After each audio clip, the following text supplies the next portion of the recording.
This program features live coverage of an African safari and may include animal kills and carcasses.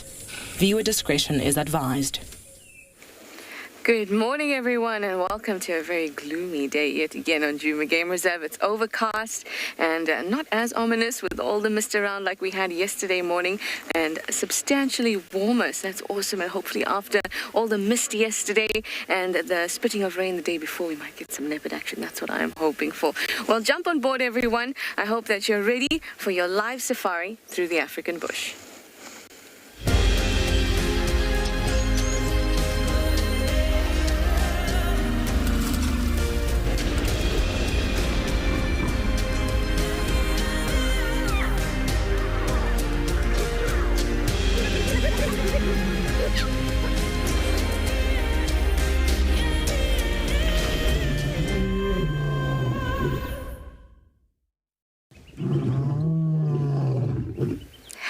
Hello everybody. I'm sure you're very excited for this morning's drive.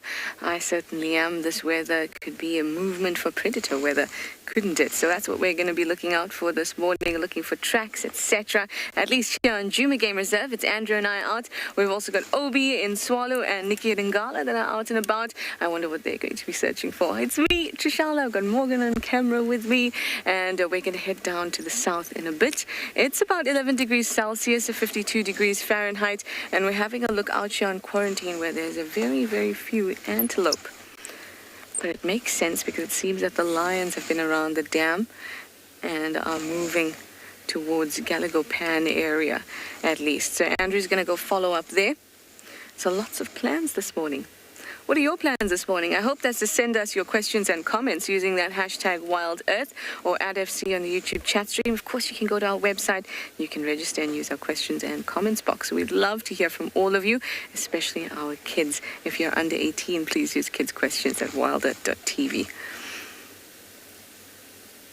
Just taking a moment to listen out.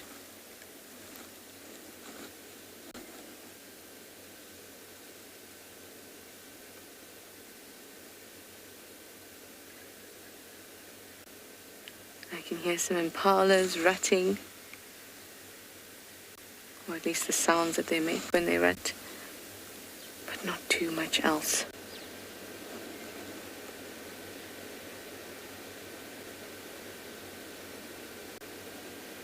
Luckily, this cloud has insulated us a little bit, so we have a bit more warmth this morning, just a degree or two.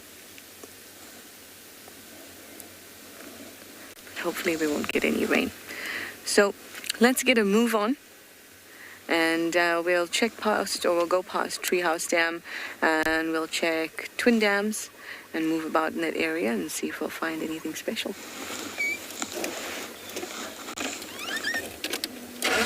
Now, while we make our move, let's send you over to have a look at the weather at the other locations that we bring to you.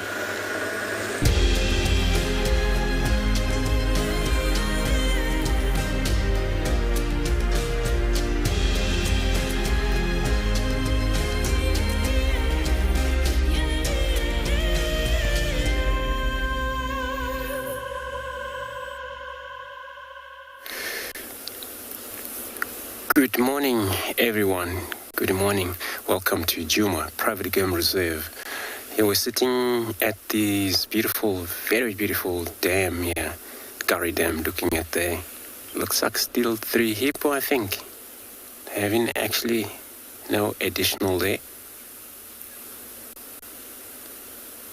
And this is probably how it's going to be, cloudy a little bit, and we're going to be looking around for these animals, see if we can find anything for everybody. My name's Andrew, and I still have Theo on camera this morning. So we're going to begin in this area, look for specifically the lions, because they were seen not long ago, and some of them were drinking here. And then we're just going to check where they're gone.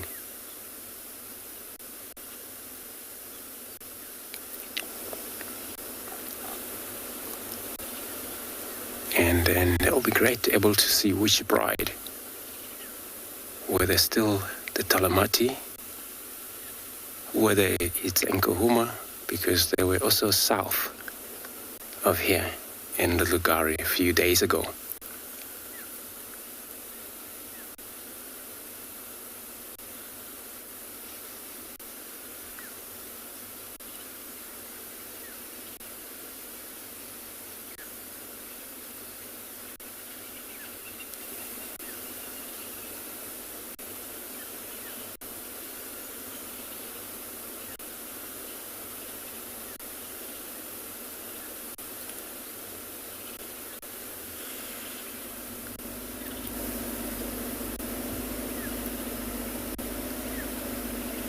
And these hippos, I think they have wandered out of the water.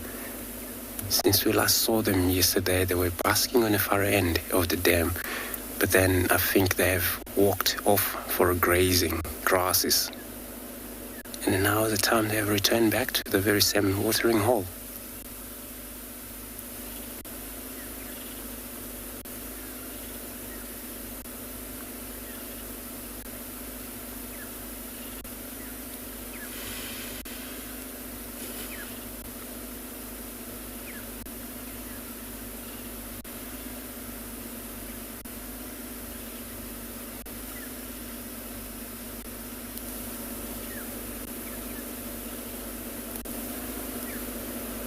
Jack, you want to know if these hippos are sleeping in the water? Not at the moment, they are not sleeping. But if they ever do that, they can. All they do is just find a shallow of water where they can touch the bottom. I don't want any disturbance from there. They can float as well, but then it's got to be a shallow, and then they can able to put a little two nostrils out and then take a nap from there.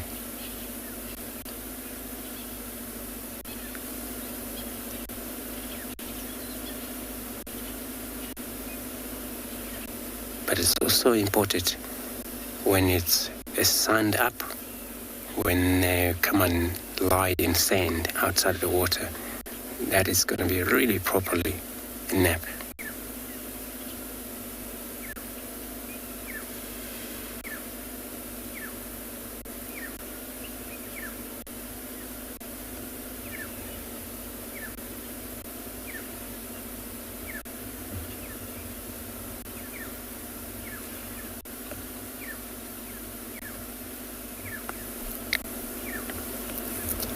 So I've been listening to the audio or anything because it's still quite early in the morning to be able to see what or heard what is happening around.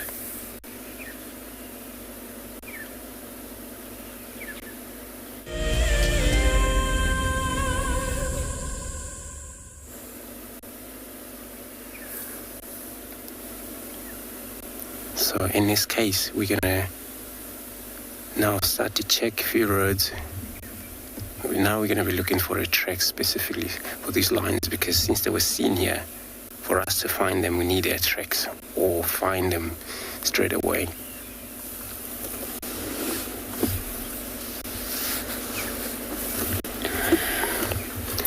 Oh, there is a grey heron as well.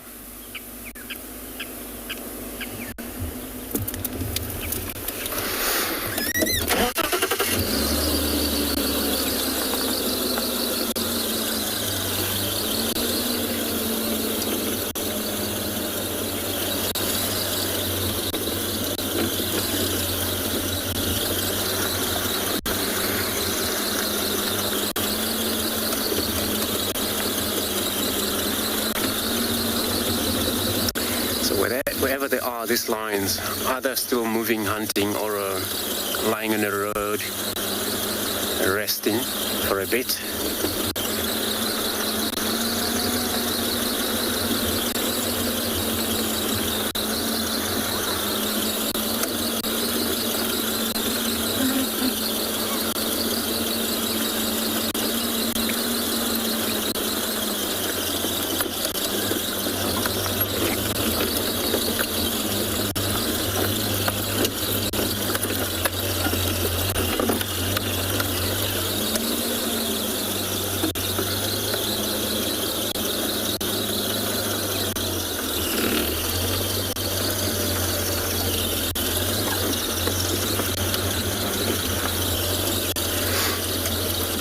going to check this very road, Mvuva Road.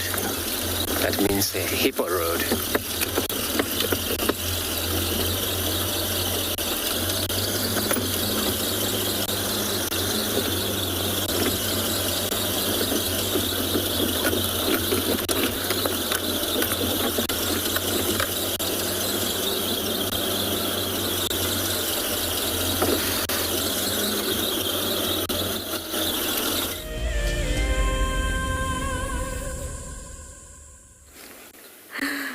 Just in time to watch our elephant move away and escape into the bushes. We're here at Treehouse Dam. Let's see if we can get another gap. It's a young male, a young bull. So perhaps there is a herd nearby. Let's say a pride.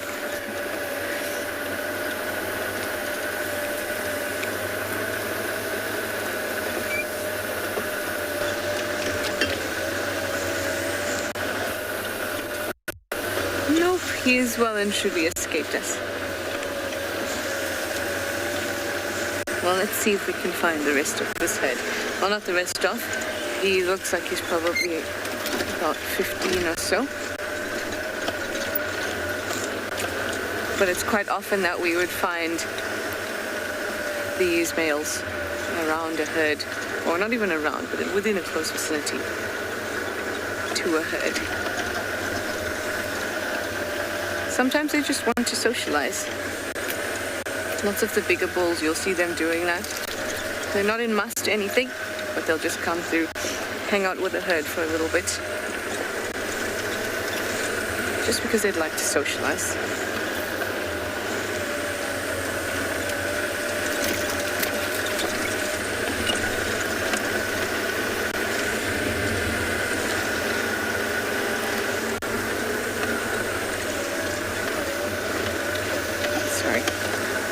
Is still on my head.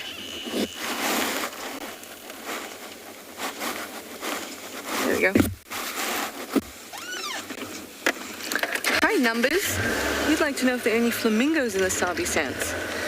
Well, like we've said before, it's just a matter of whether they come through or not, but we have seen them before. It's not a resident species, or in Djuma at least, or in this area. But they do come through. In fact, Lauren had them on drive a couple months ago now. Can't remember. I mean, I still feel like lockdown started in March this year, but it was March the year before. So, but it was a couple months ago, I'm sure, that we had flamingos in this area.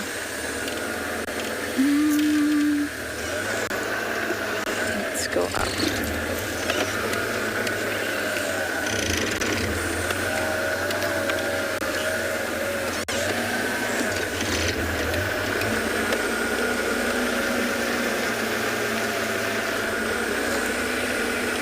I'd really like to spend some time with a nice elephant herd this morning. I feel like it's the best way to recharge your batteries. Kind of sit there and watch them. Very, very meditative.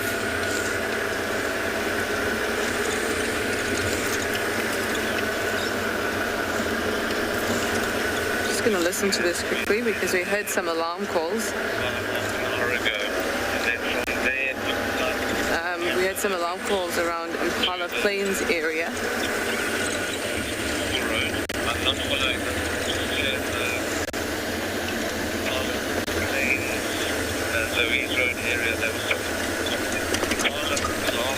So there was another vehicle that was closer by on Zoe's, so they went to check it out. It sounds like they haven't picked up anything. It's really important, a really important part of the game drive is how all of the guides work together to find sightings, because obviously everyone can't find their own sightings, because all the guests want to see lions and leopards and elephants and whatever else they can. Sometimes people come especially to see lions because they've spent a lot of time in the other lodges and they've seen leopard, or vice versa. So we all work together to figure out where these sightings are, and obviously to track them down with various clues. So we try to make sure that if one person is in this particular area, the rest of us go somewhere else, so we're covering more ground. And then once they have tracks, or they feel that the animal is around, but they're on this road, the animal could be moving to that road, that's when we come in. Someone comes from this side, someone comes from that side, and we try to work together to find it. And the morning's a great time for that. Okay. Looks like we might be on the right track to find some elephants. This duiker just sped off at the speed of duiker.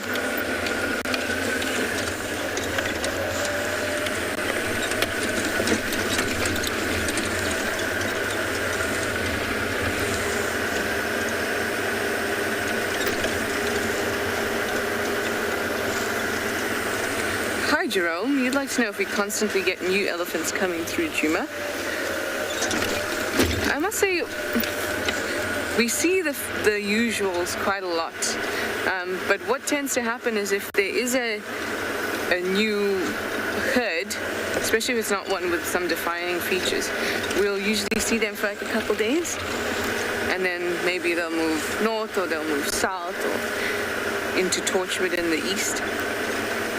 But there's nothing stopping elephants from moving, new elephants from the Kruger further up, from moving down into Djuma. But also, like I said, within this area and within the whole Greater Kruger National Park, Djuma is just a very small space. So lots and lots of elephants will be moving through the Sabi sands. New elephants, that is.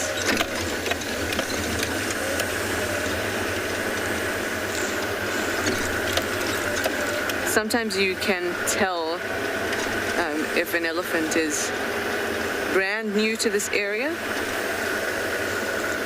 because they're not very, very comfortable. But like with all animals, like we are with the leopards, and we try to be very careful in our approach to them if they're still needing to be habituated. It's the same thing with those elephants. But we don't get very many of them.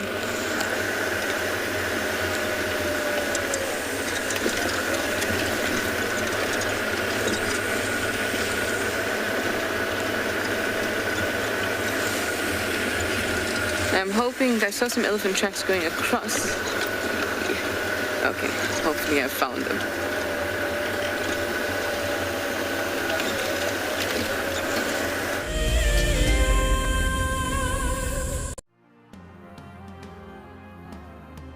This is Jake Whitener, all the way from the US, and he is a holder of the Ticket to Dream.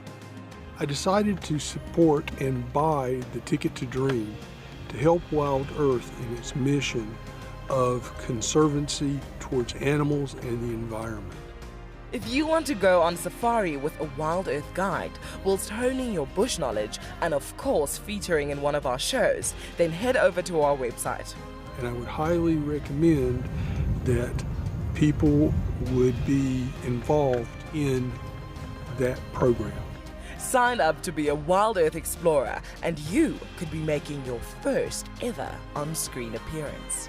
Ever since I was able to get the Ticket to Dream, I've been looking forward to coming on this drive. It is an absolutely fabulous experience, and it's great. Hi everybody, I'm Tiana, I'm from Johannesburg, and I am one of WildEarth's biggest fans. Been watching for 4 years, DG here from the Ozarks. It's been 4 years for me, and I'm not leaving anytime soon. It's given me a time away from the hassles of the city And it's given me a connection to a place that has stolen my heart, which is Africa. Last year we lost our son, and now we're just watching WildEarth. Love to all you guys. You are reminding us of the role that we play in nature conservation, each and every one of us. You have reconnected myself to a dream that I had as a child to get involved in nature conservation, and for that I'm really grateful for as well. Thank you, thank you, thank you.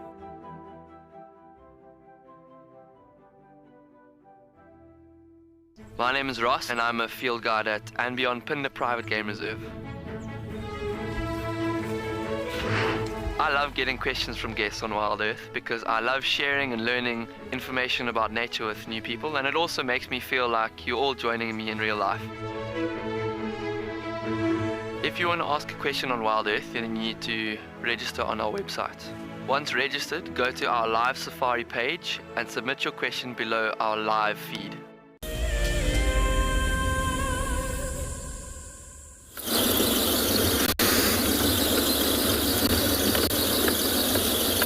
So, if they have moved far, it would be because of maybe they were forced by any prey species they've seen around here. But if not, then they should be probably around, because they've been drinking not long ago at the dam.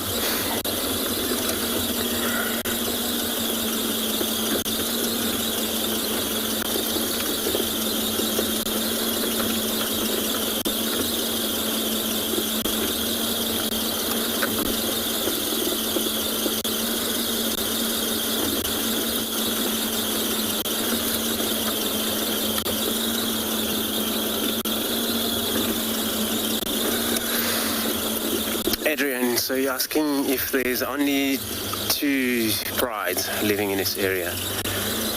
No. So there's we're looking at finding Talamati, but there's also there's a Ngala pride as well, and there's a Torchwood pride.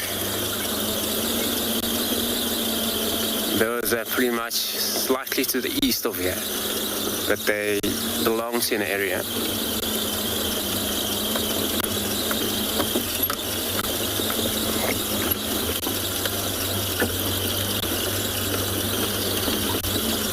So 3 prides around.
Any roads, yeah, I will drive this river road further north, because prides, they do sometimes off-road, but then this is hunting, and again join the road.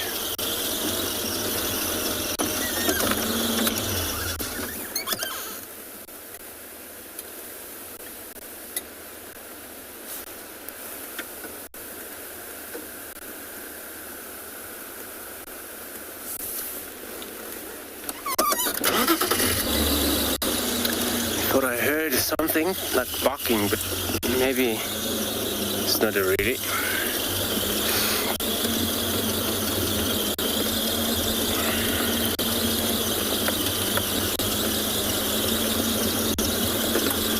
But this is again perfect weather for a cat to still be on move when when I hunt. So it's cloudy.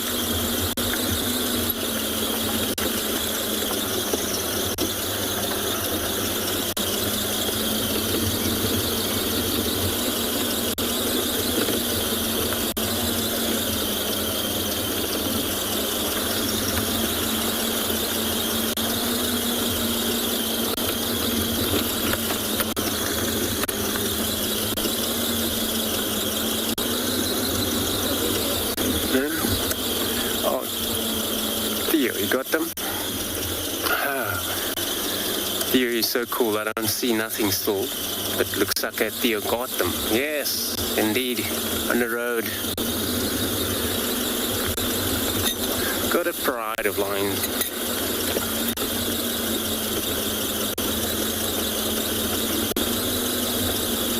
Alright, they're on the road. So for now, I'm going to keep the distance. Just going to stay put here. This one looks like a 3 or 2 of a line nest at the moment.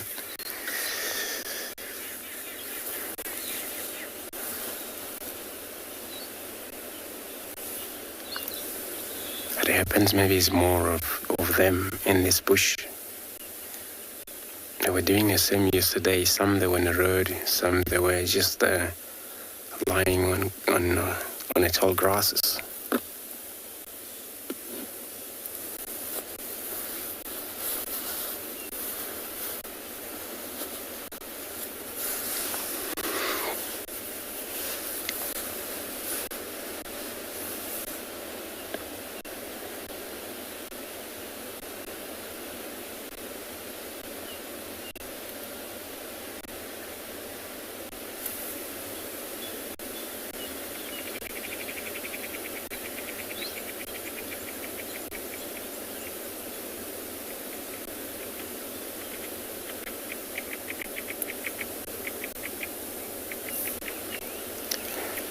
While asking how big can the lion territory get, but that is also something to do with how many lions in the reserve.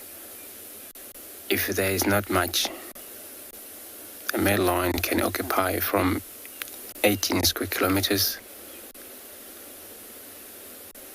probably 30 square kilometers sometimes. They can occupy it. But if it's so many lions, because everybody has to had a portion of a territory area, 14 square kilometers, or even been reduced from there if there's so many.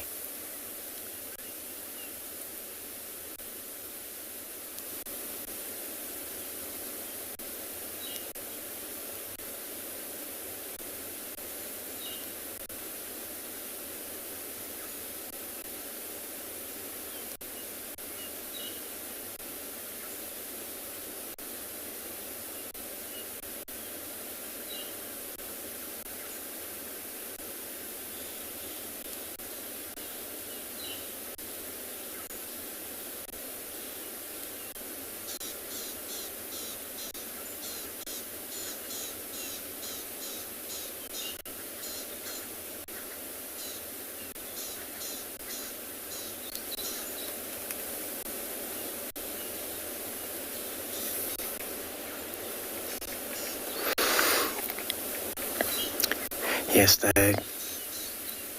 we say that they're looking healthy and in good condition. They are healthy looking cat.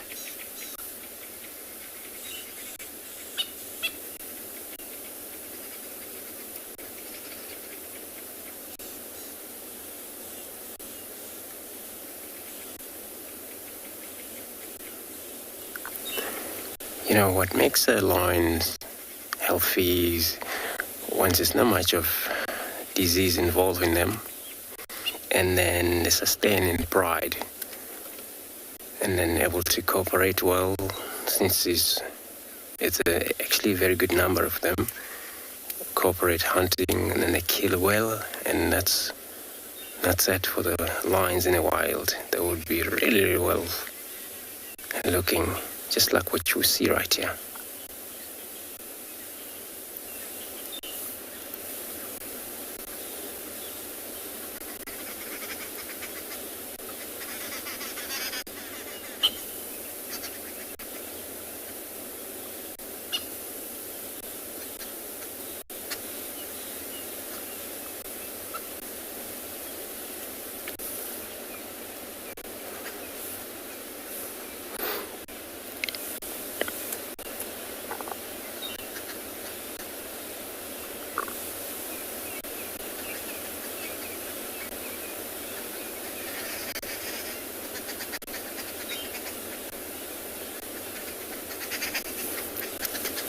So, Mr. Chrysostom, you asking if we do feed the lions or they get their own food. So we don't feed the lions. They, in the wild, they get their own food. Even the injured lions, we don't feed them.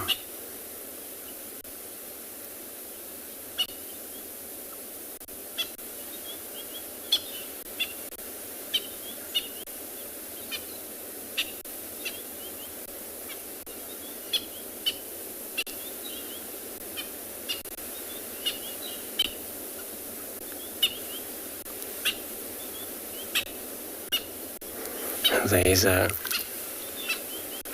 Natal of francolins bothering them every now and then. It's a partridge-like bird, but there are Natal francolins.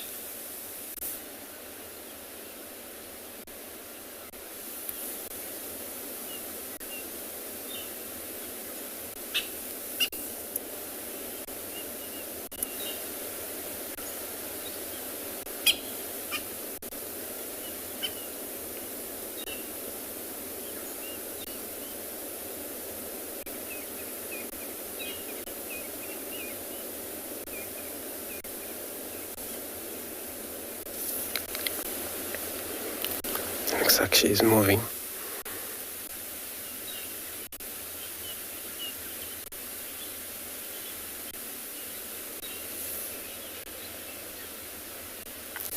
So what I will do, I'll stick with these two lionesses.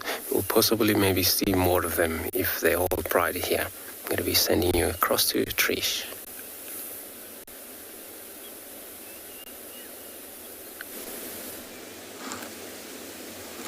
How beautiful. It's a saddle-billed stork, a female. And she was just in the drainage here. And I stopped for her and she flew off, only to fly around and come land in front of us again. It's been a while since we've seen her. Hang on. Standing by, Chris. I'm on Philemon's dip. Alright, Bobby, just to let you know, he's angling back towards Triple M now. So the tortoise, or what we think is tortoise pan male, is around. Power line and south of access to West. Okay. Copy that. Thanks, Chris. On my way. So they're struggling to keep up with him. There's just one vehicle there that's found him. So we're gonna go in and rush up there and have a look if we'll be able to keep up with him. He seems to be all over the place, into Djuma, out of Djuma, etc. But it was lovely to spend time with this, however brief, with the saddle-billed stork. They're so beautiful. I love them very much. So the female has that yellow eye, and I always think that she's matching. So that little saddle there on the yellow saddle on the beak matches the ring around the eye, which is yellow, and then the male doesn't have that matchy going on. The eye is more of a very dark red. So I feel like he cares less about how much he matches than she does. Hi, Vicky. Ooh, there's that dead smell again. Vicky, you'd like to know if these birds are related to flamingos? Somewhere along the evolutionary line, I'm sure. But they are a kind of stork, so they're in the group that includes storks, so they're most closely related to storks.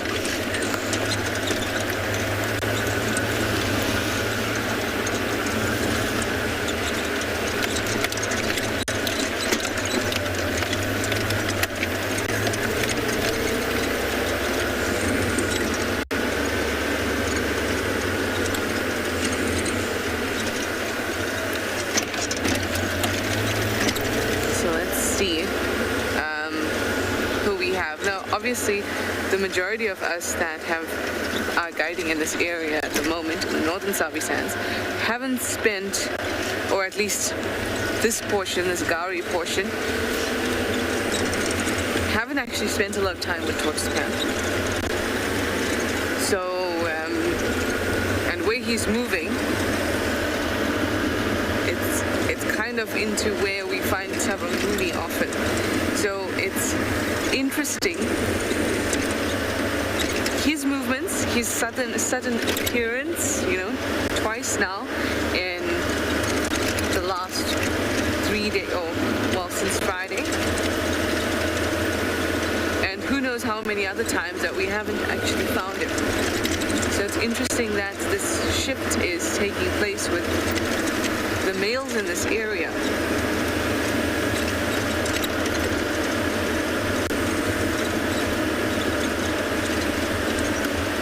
Sometimes Tswalu comes down to Galagopan.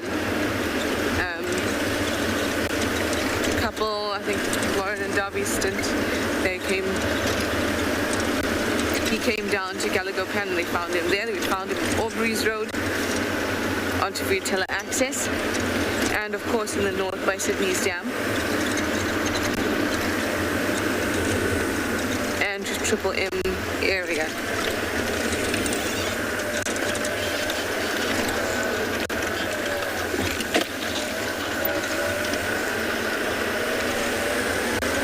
So I'm quite interested because of the rain and the mist.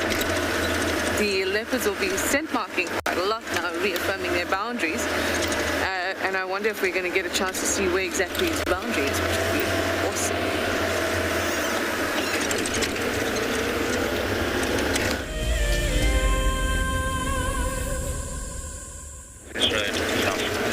I just saw field mouse run across the road. Don't get to see them often.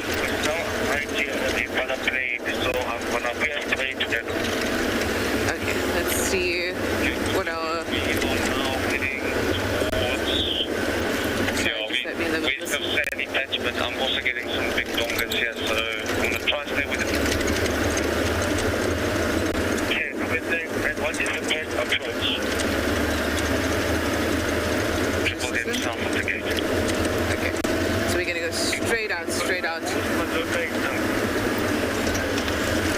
Towards the gate. I'm just going to have to speed up a little bit.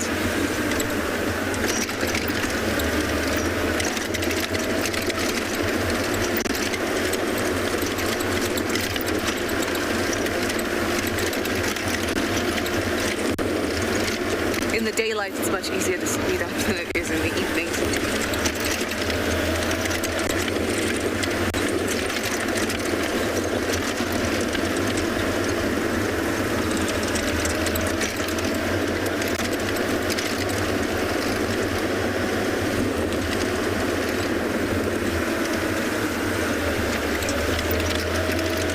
I find this bit very exciting. Woo. Hold on to your hats, everyone. Did you hold on to your hat? Morgan's got headphones holding his hats. His hat down.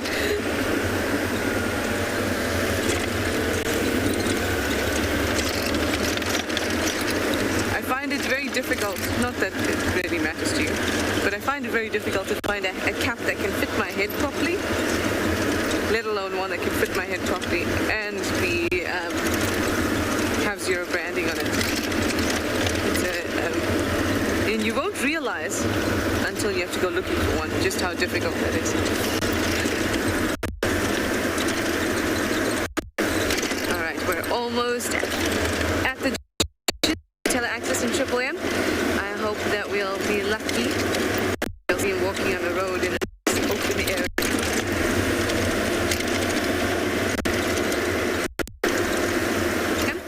I hope that we'll be lucky.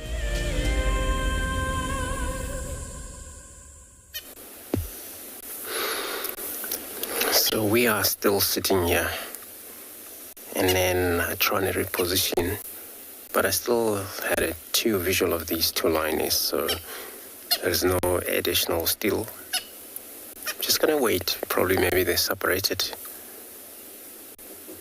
Maybe there are other members still in the wood.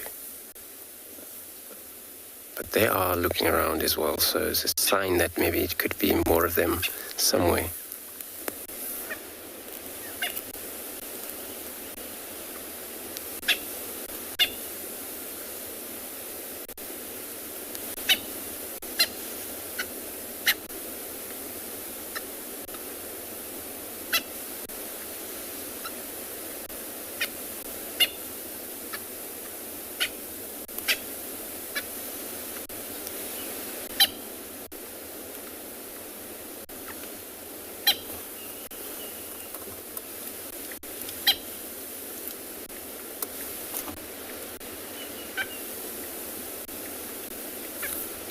And they're all well blend in.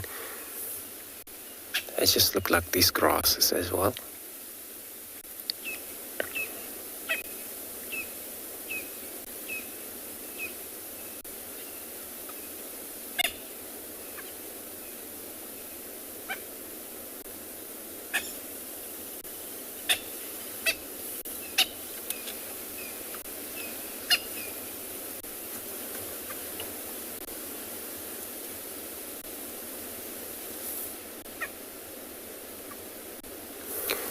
So, Mrs. Chris's class, you're asking if do I ever get scared when I see the lions?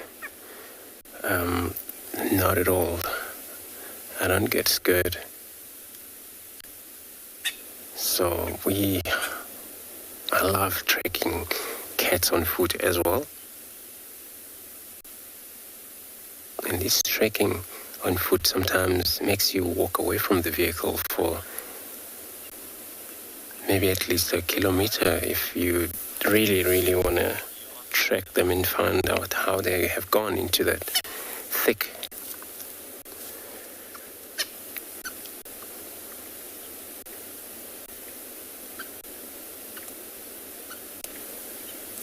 So I'm not scared of them at all.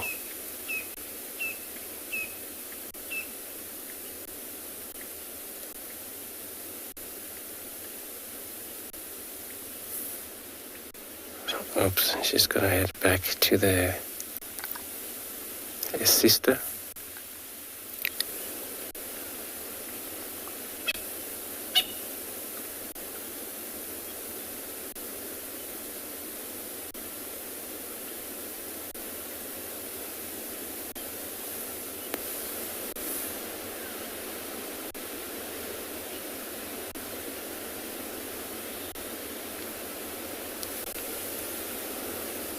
So female lions can weigh up to 150 to possibly 150. And a male that is the only one weigh more than a female, which 227, sometimes 220 kilogram.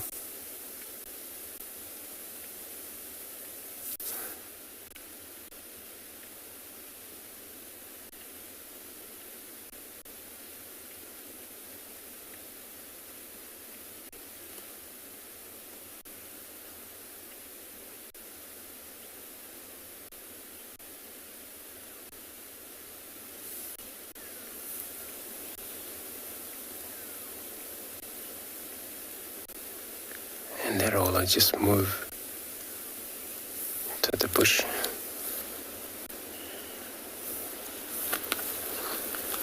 So I'm gonna follow them. It's a good idea.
So, black widow spider, you're asking if one of the female may be pregnant?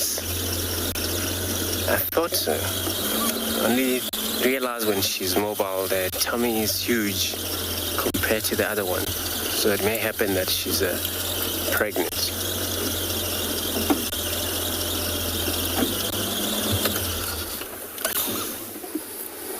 We got them. They actually went to lie down again.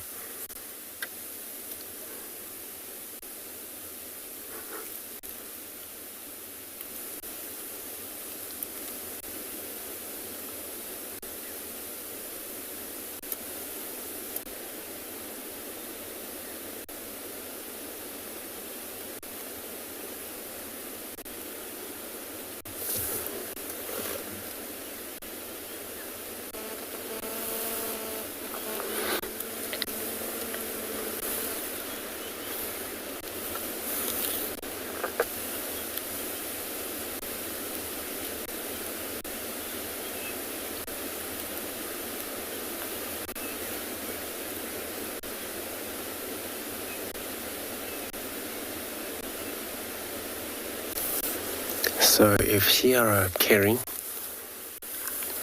so gestation pregnancy period, it takes about over 100 days.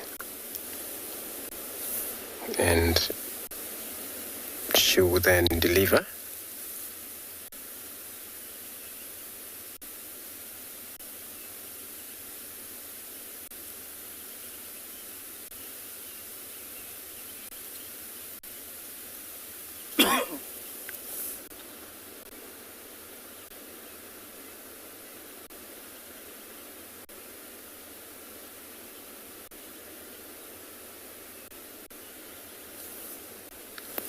But also for two lionesses to separate from the rest of the pride is still not that bad, because they can hunt well, these cats anyway, especially females.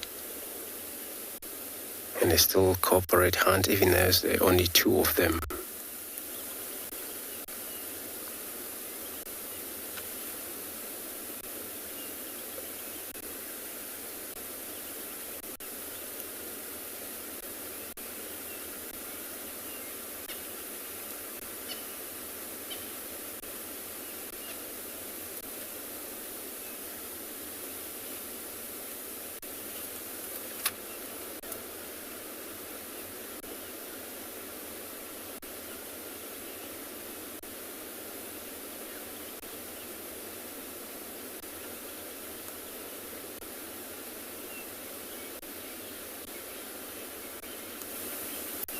And also the other member,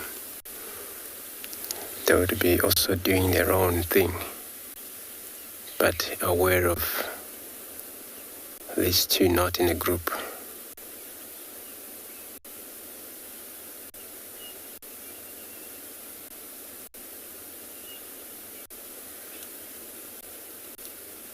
Well, in that case, they sometimes, in order to be able to join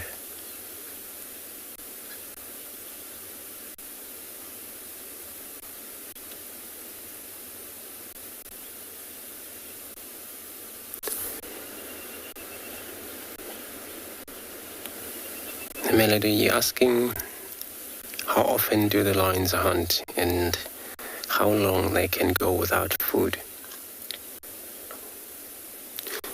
Well, I've seen a lion starve for it was like 2 weeks that it was actually injured lions anyway, but without any disease interfering on them or broken leg, can go for at least 7 days or 3 days without properly food. But they hunt regularly. Like what you see right now, the weather is still great, so anything happen around here, they can hunt. So when they're hungry, anytime, except for a hot day where they will be in shade, unless if they disturbed by any of the prey species ran into their position, of course, they would be attempting, taking that chance to kill it again.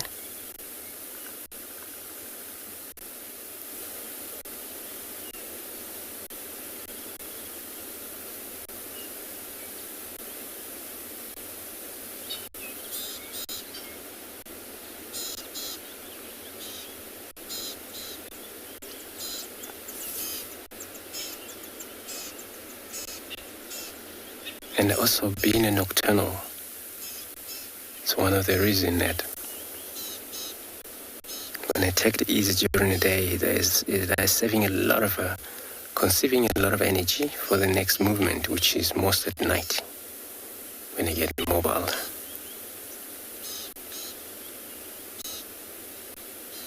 But if they feel like having that energy, they attempt to hunt in a day.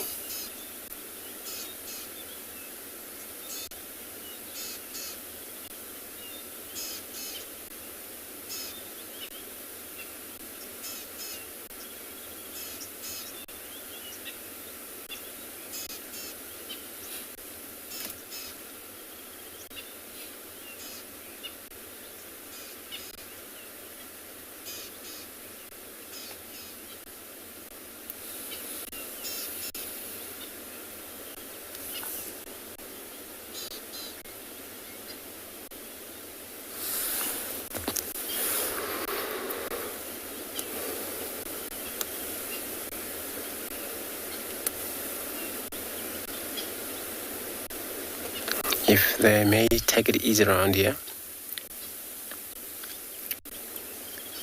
which they may or may move again. Just like what they have done yesterday morning after we have left them there. The guys trying to visit them during the day. And then they just reported that they can't find them, they had moved.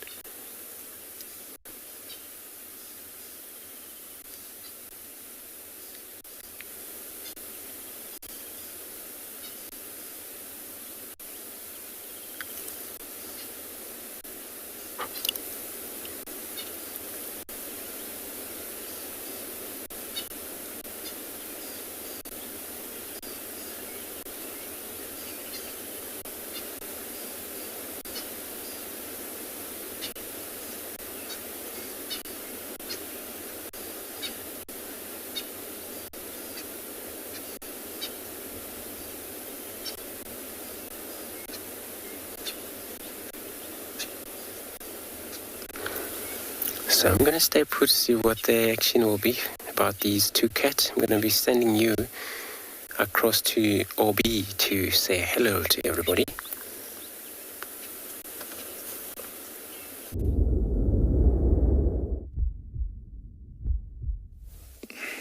Good morning, everybody, and welcome to Tswalu Kalahari.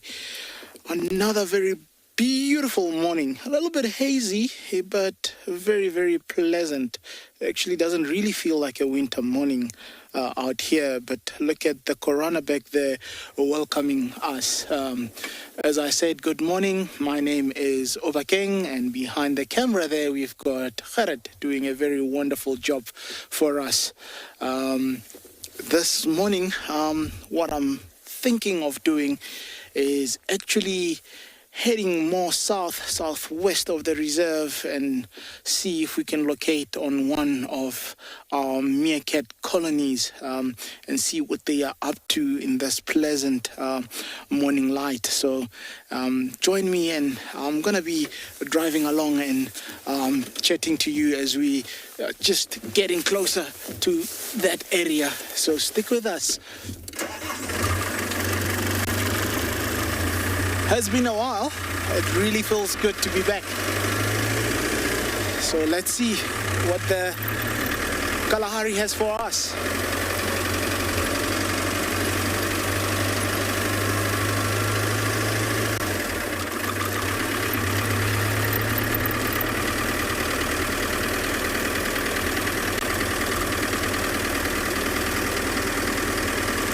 This week has been quite an interesting one in the sense of weather, as I said. A little bit hazy, but not as cold, making it very pleasant and game being very good. So as I continue going southwest, guys enjoy. I'm gonna try find these meerkats.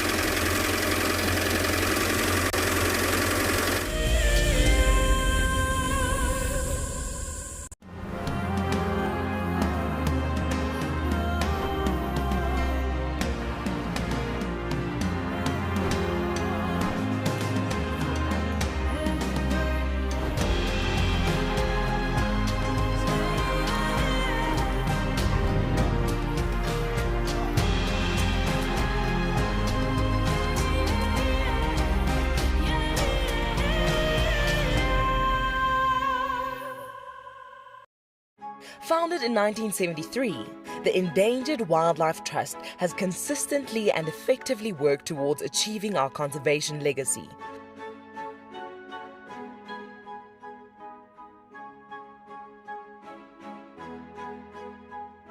Contribute to this legacy by visiting EWT's Get Wild eShop and purchase products with a purpose.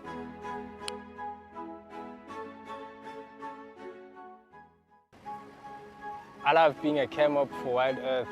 The animals coming right up close to you, especially like lions. Sometimes you get nervous, but you have to go with the flow. My favorite animal to film is the elephant because of how big it is. But when it's really up close to you, it's one animal that you would say, I really respect you.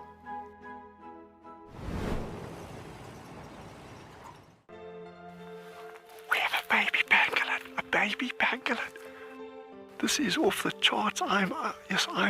This animal is about from your fingertips to your elbow. That's the total length of this animal. This is unreal. This is unreal. This is unreal. This is like now my 4th Christmas in a week. We should do this more often. Tune into WildEarth every single day. It's in your nature. Hello everyone, my name is Trishala and I am a naturalist and safari guide here in Djuma Game Reserve in the Sabi Sands in South Africa. I think that the information that we provide, and most importantly the questions that you ask, give both you and I a really good idea of what's going on. My friend Fernando here, he's a flat-necked chameleon and I love them. They're just these gems that you manage to find in the bush. Catch up with the guides daily here on WildEarth.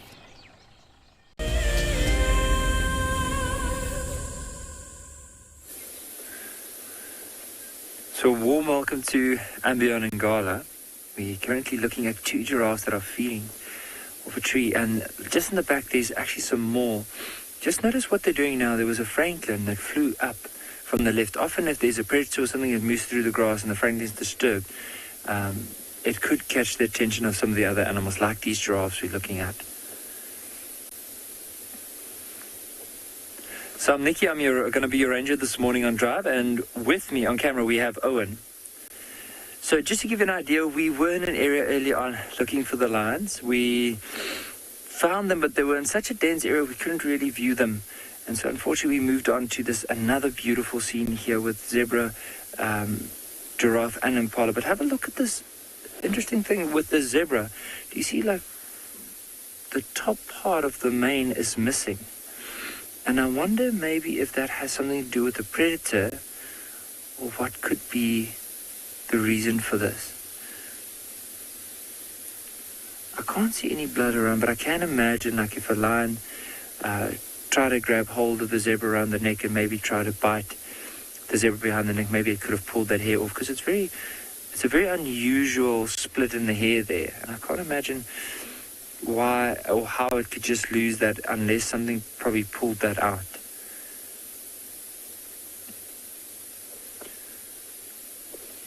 Can't really see that well from here, but what I'm hoping to do is that after we had a nice view, we can try and see if we can push slightly forward and get another glimpse of the zebra from a closer view. There's a few giraffes here. Now, it's also apparently World Giraffe Day. Now, I'm going to try and see how many there are. There's 1 here, 2, 3, 4, 5, 6, 7 giraffes. And then I've got a couple of zebra and some impala.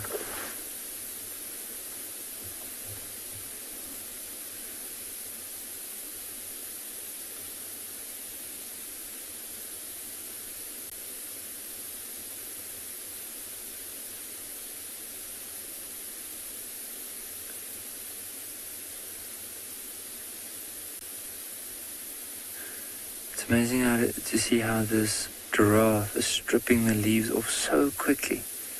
I mean, she makes it look effortlessly like the way she's just maneuvering herself around those branches, grabbing it with the lips and then stripping it off. And those, of course, she can't grab. She'll use her tongue. But you notice how she just folded the ears backwards. I wonder if it wasn't because of that oxpecker. Now she just shook her head to get rid of that oxpecker. You can see the one ear is drooping down. Maybe there could be quite a few ticks around that ear. And that's why that oxpecker has also been around it.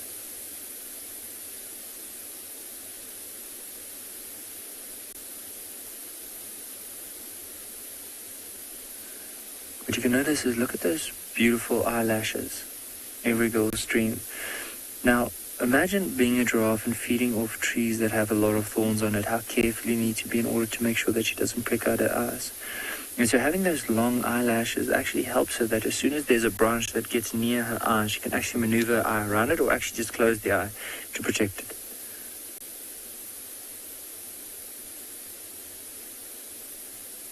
She's not too happy with that oxpecker being around her ear.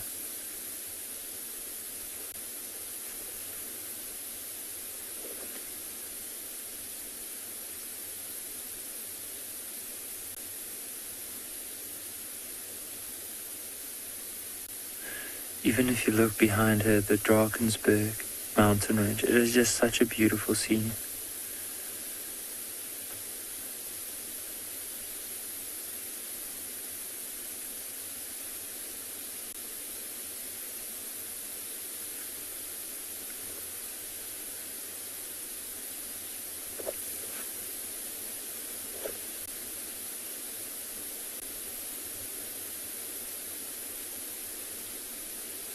And she's now going to move into a spot where we can't really follow her. But let's try and move a slight bit closer towards where the zebra is and see if we can get another glimpse. Or not just a closer glimpse to see what actually happened on the back of the zebra.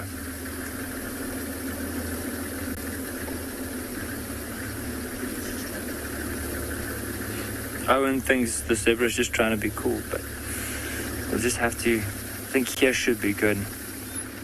Because I think if we have to go a little bit closer than this, I'm sure the zebra is going to start moving off.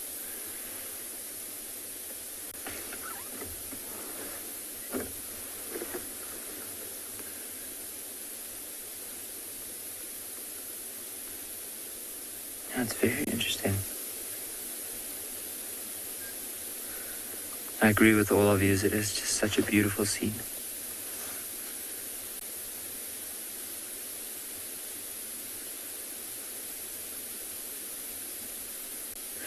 Now, it doesn't look like there's any scars on the zebra, unless this is something that's been done a while ago, or maybe like the zebra's just born like this. But, yeah, I've never seen this.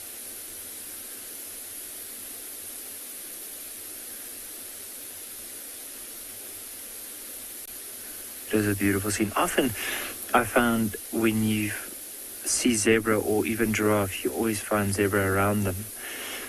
And it might be because even though they're not of the same species, it's that whole thing about being aware and having more eyes and more ears, the safer they feel in this environment.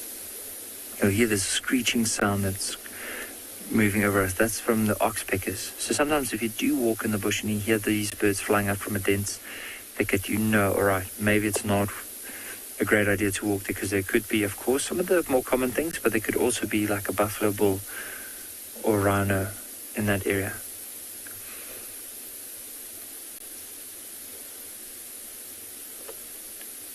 You can see here's a bit of a younger one in comparison to the taller ones we saw earlier.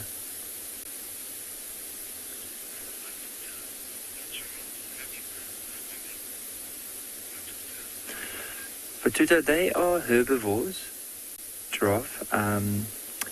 They occasionally are found eating bones, and that's just because of a deficiency in the calcium and phosphorus. But otherwise, they strictly just feed off plants.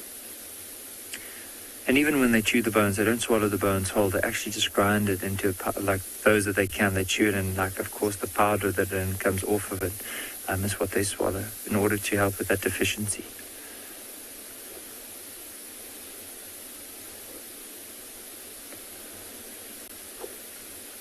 We're just trying to see if we can get some of the other ones just to show all our viewers how many there are. And we have those there, those that have moved behind us, and then we are now off to the left. There's another one right here. You can see she's slightly bigger than the ones we just showed, and you can actually hear her stripping the leaves off that tree. Let's listen and hear if we can hear that.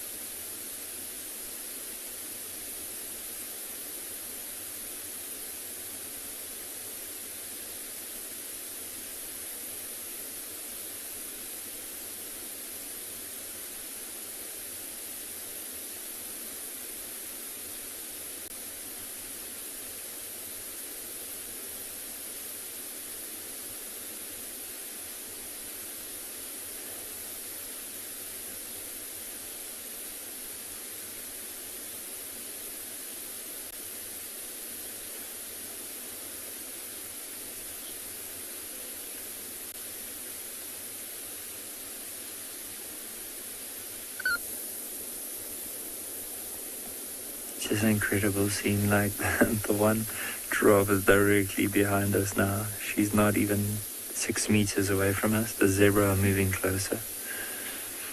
And you can actually see there's quite a bit of cloud cover this morning as well.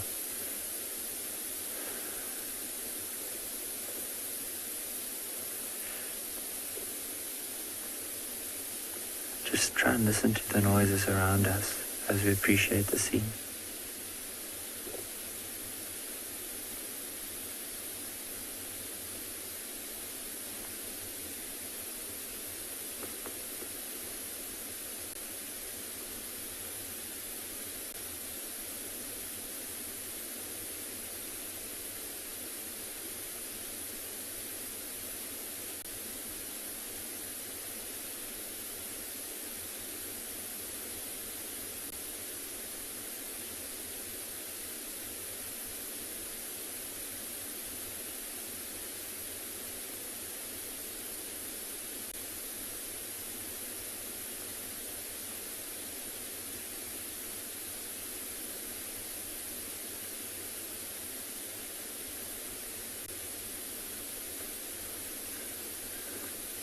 Just such a beautiful scene.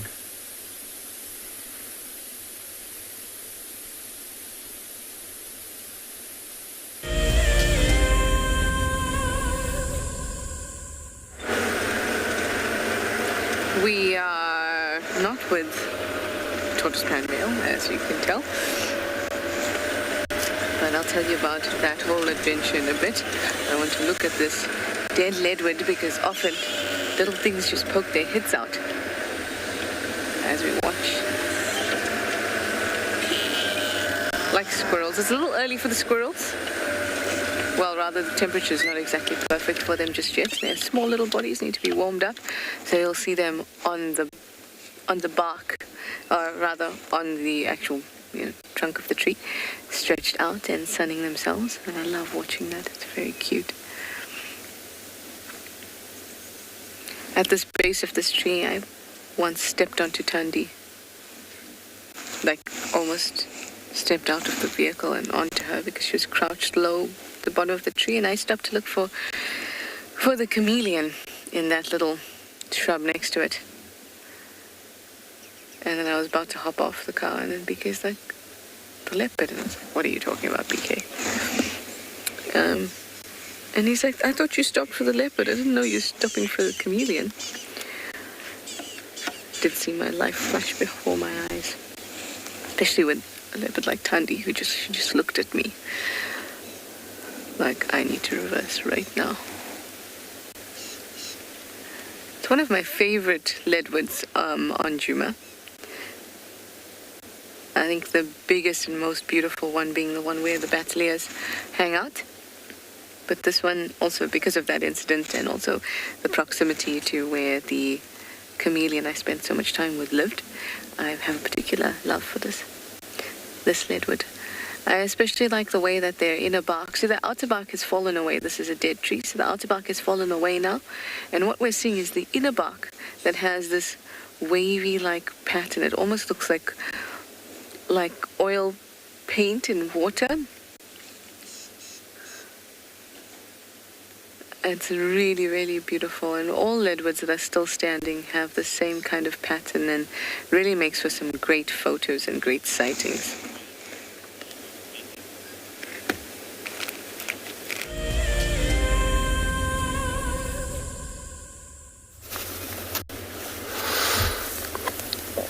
So we're still here,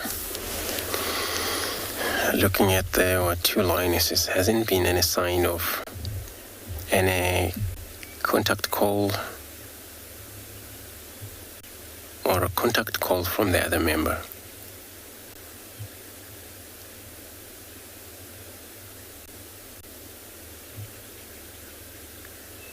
But this is a usual way of lions being in a pride.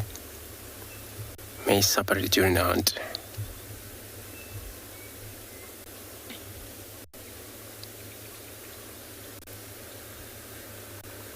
They're trying to communicate maybe, and they're still far lost.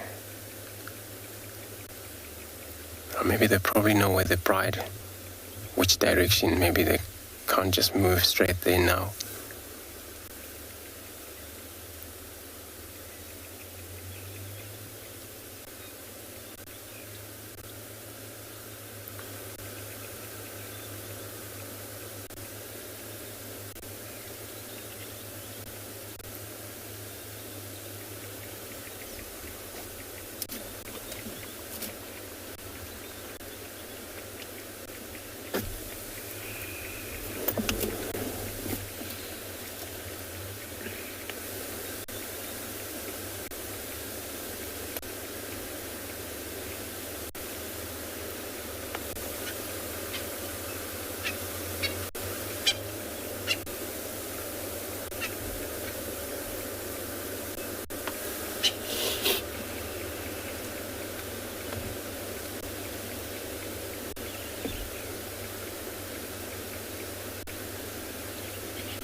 Kesha, you're asking how often do the lions change territory?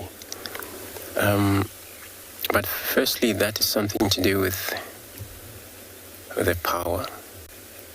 Especially males, these are pushing so much of other weakest male around. And that can actually happen quite often. So if there is no many challenge against those males, then changing territory is actually not very often.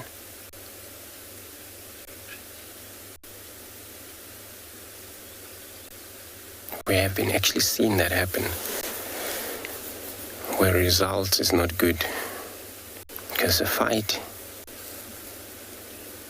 some die, some get very serious injury. Females'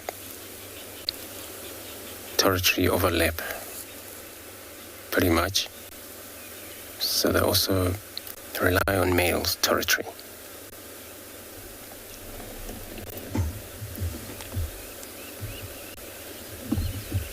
We've seen the Birmingham males when they move to the south. The Lamati stick around, Goma also stick around. They didn't follow them far south. Only the male had changed territory. But it's not actually often happening. It does, but not often.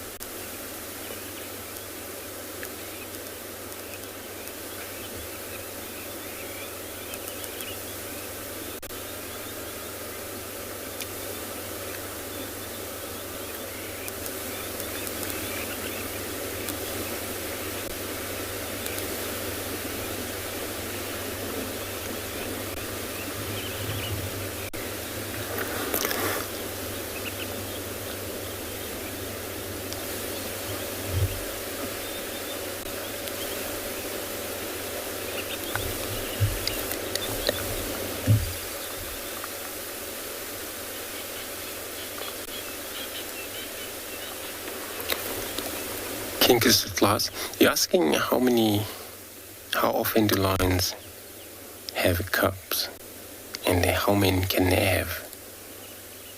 So, firstly, female, she started to conceive when she's anything from 4 years, and then they would have probably cubs every now and then.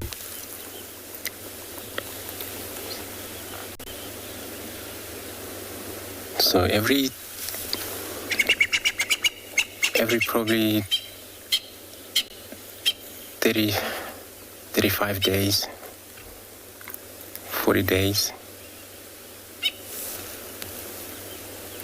40 months. So yeah, 30 months, 40 months, somewhere there. They will probably produce again every now and then. But that's also depending on the male that is in that bride. Giving or conceiving can delay if there is no male, permanently male that's sticking with that bride.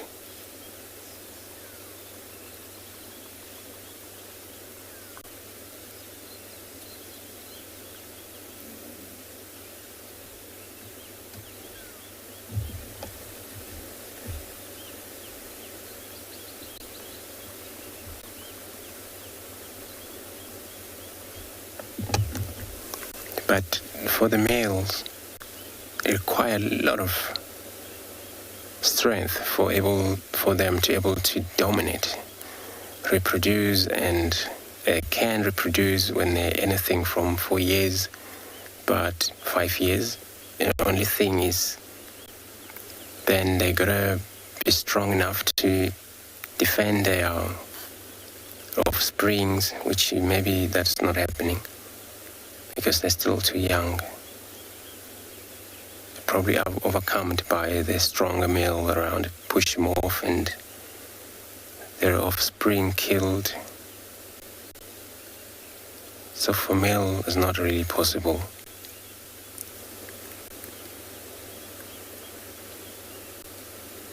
When they're still young, trying to reproduce.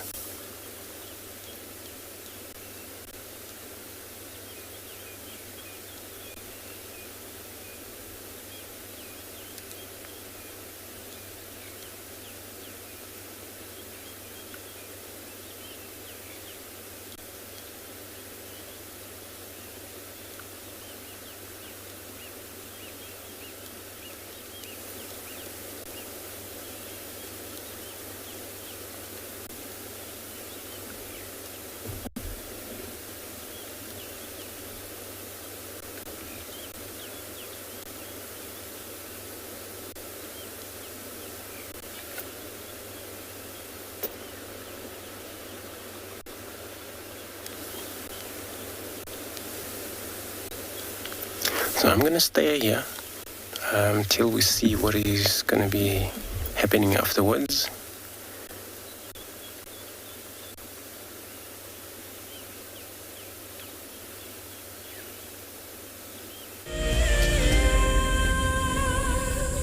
The annual Safari Guide of the Year competition aims to create awareness for those men and women who dedicate their lives to tourism and wildlife. This year's event will be held at Marataba, a breathtaking privately managed section of the Marakele National Park in South Africa's Limpopo province. In celebration of this, WildEarth and Marataba Luxury Lodges are offering all explorers a chance to win a 3-night stay at Marataba Safari Lodge for you and a friend. In addition to a spectacular land-based safari, Marataba Luxury Lodges offer an opportunity for guests to cruise peacefully along the Matlabas River, watching the animals as they drink and wallow. The lodge offers you a chance to lie by the pool or enjoy a spa treatment, and one night could be spent sleeping out under the stars in a luxurious treehouse. Sign up to be a WildEarth explorer before the 30th of June, and it could be you heading off on a long-awaited getaway. WildEarth Explorers.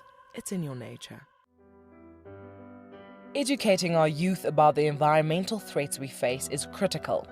Our future depends on it. The Wildlife and Environment Society of South Africa, WESA, is actively leading the charge.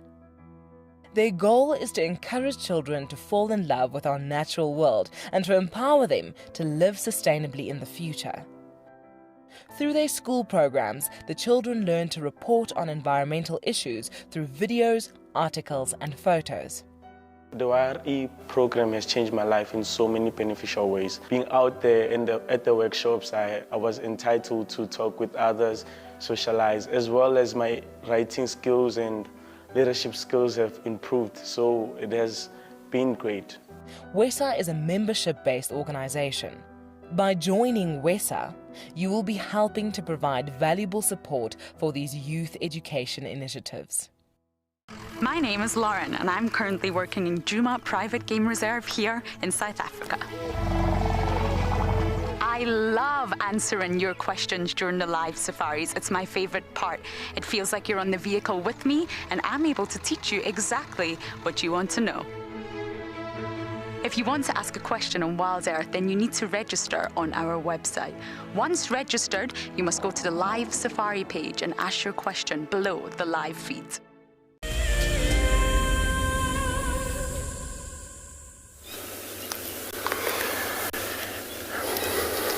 So we're still sitting here. All we've seen is one of the female that she's still putting her leg up.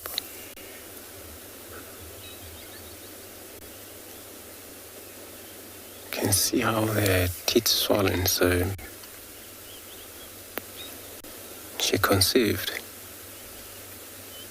She's carrying, just not sure how long since.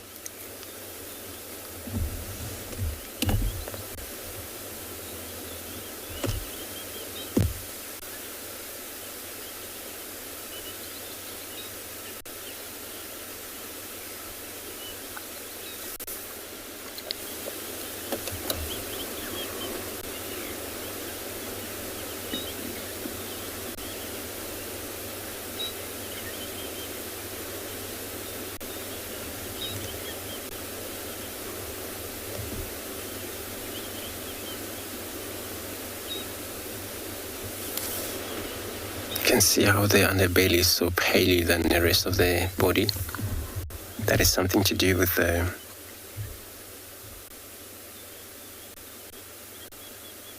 sunlight, where to the top the skin burns so much because then it's always in contact with the light and heat, but underneath it's always under a protected.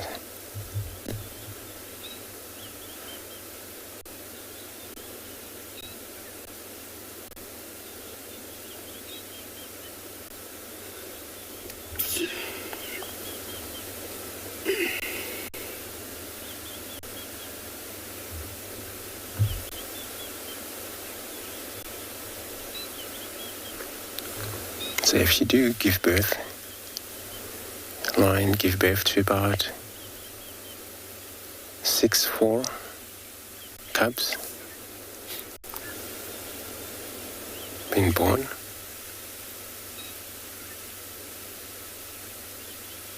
But for the first few weeks they would be well hidden in a den, and they should stay there, not to move around.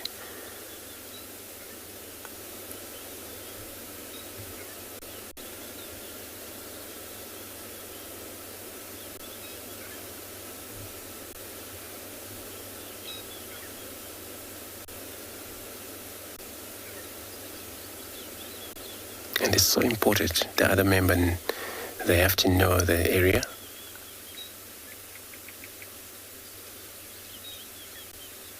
They may visit the area to check on her, but they won't bring food to her.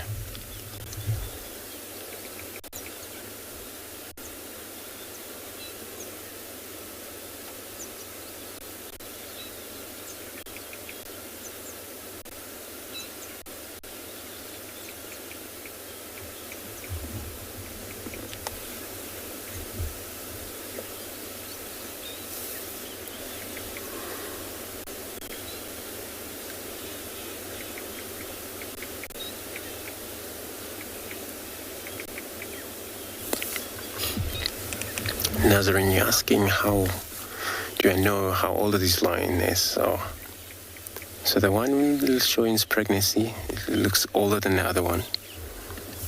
So the other one looks like still around maybe 4 or 5 years, and the other one slightly older than that, probably 6 years.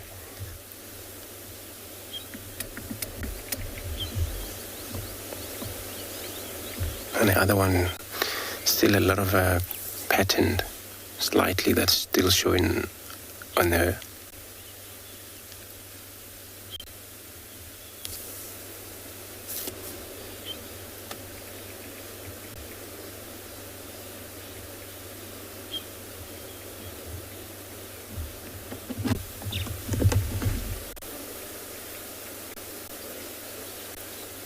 But also in the wild, these animals, they tend to live shorter lifespan because of the whole challenge they come across during their lives. But if you put them in captivity where you take care of them, you see them go over 18, possibly 18 and a half years.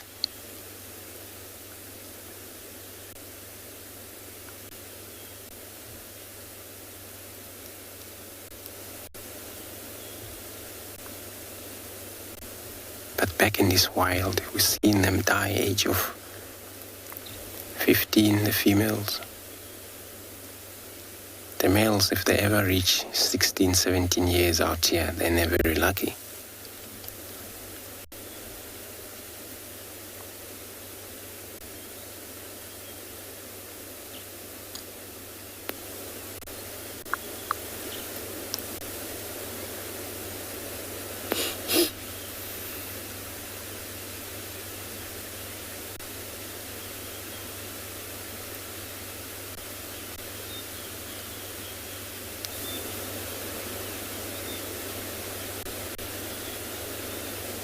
And those reach up to those 16, 17 years, then they finally can't keep up very well with the pride. You're finally isolated, or just because they cannot move as they move, result in maybe die of starvation, because then they cannot participate on sharing, feeding with the pride.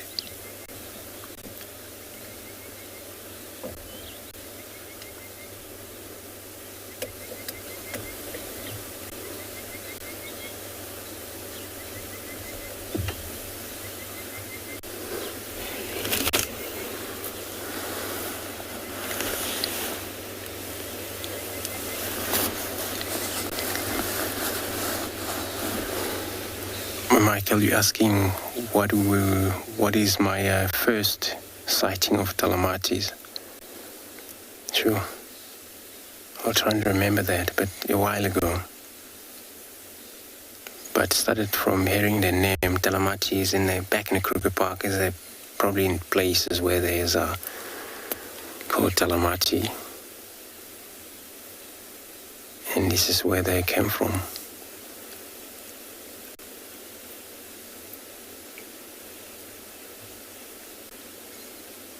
But I think back in the days, I think already 6 years since I know them there, if I remember correctly. That was my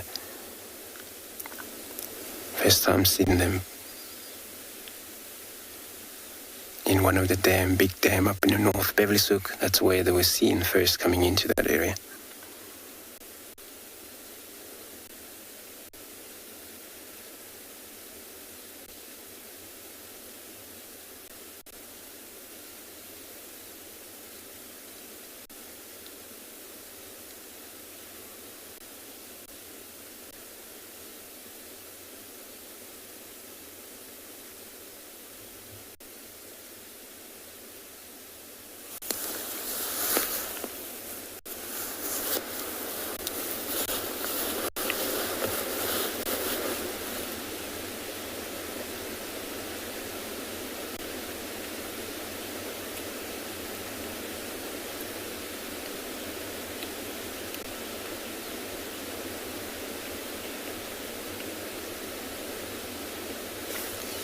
And it's been actually great having such a pride.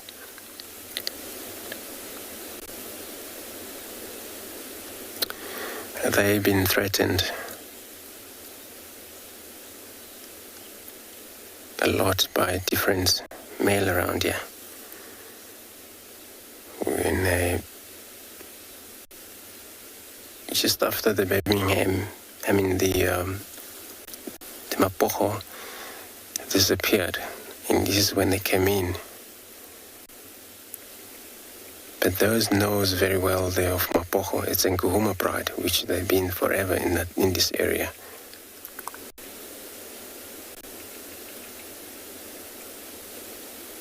Back in somewhere 2007, they will exist, and these are the ones that always encountered with Mapocho males. And they were threatened so much.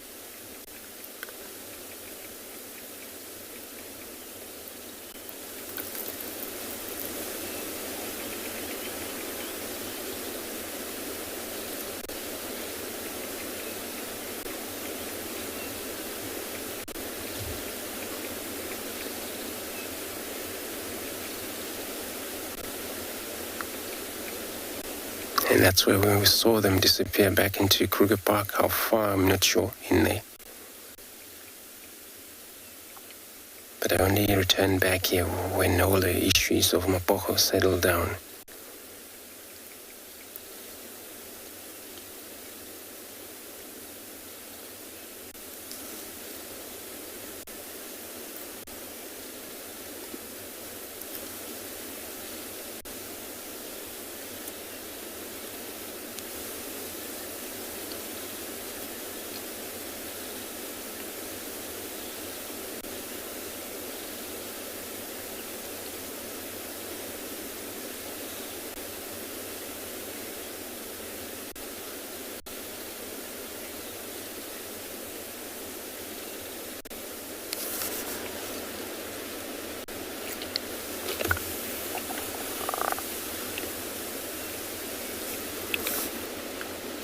Patrick, you're asking if the two different pride will cooperate if they're dominated by the same male. No, they won't cooperate. So each one of the group has to be on their own, even though they home range overlap. Because of these males, they are controlling them all. But they won't stick around in the same place. So no.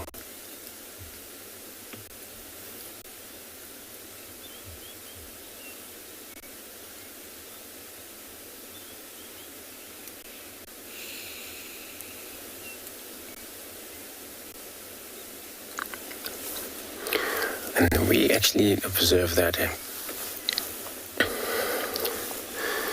But yeah, it didn't really work.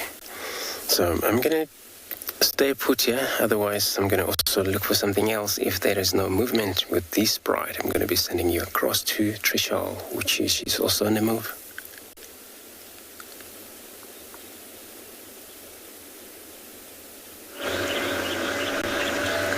I am now on Mamba Loop. So it was the tortoise pan male that we saw, but he was really, really thick in the drainages and we couldn't actually broadcast to you. But he has now moved into Arathusa. There's some good birds around here. So we're now on Mamba Loop.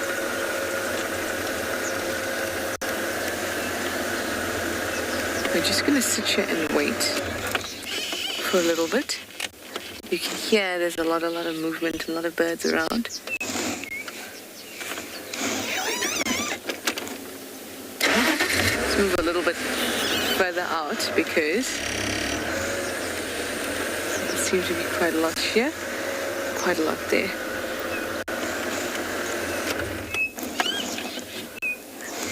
So let's just wait and listen. This is the best part because you get to just wait for the birds to reveal themselves.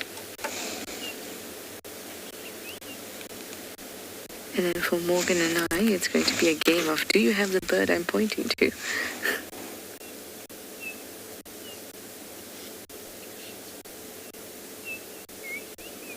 Oh, we have an orange-breasted bushrank in this dead knobthorn. Off to the right, it's jumping around. Oh, where'd you go now? So travel this, there it is. Travel up the tree, and then a little to the right, and you can just see its bright orange breast there. Just the first where it branches out like that, the first one. And it's popping around. This is so difficult about a monitor. Okay. You see the dying tree though, right? Yeah. The tallest one we have here. So it goes up and then it splits in two. Yeah. And it's this side's split. But now I can't see it. The bush shrike.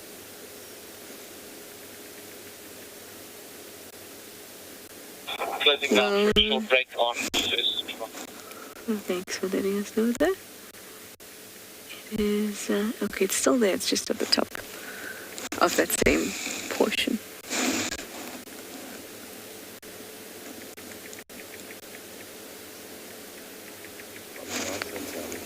Yeah, well, you're probably going to only see it when it flies away.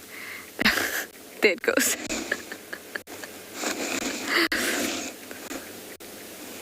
Oh no, it sounds like all the birds have moved away.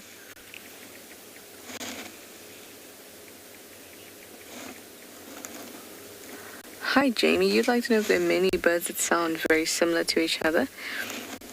Yes, absolutely. And that's why learning bird calls can be difficult because lots of them sound similar to each other. Like green-backed Cameroptera and tawny-flanked Prinia, they can sometimes sound very similar. Then you get birds that actually mimic others, like a drongo and white-browed scrub robin. They'll mimic other birds. So there's a lot of birds that will sound similar to each other. It's just about listening enough times so that you can actually recognize the difference.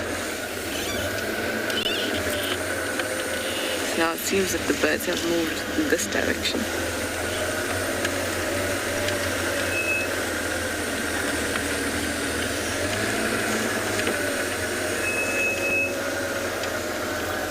Let's stop here.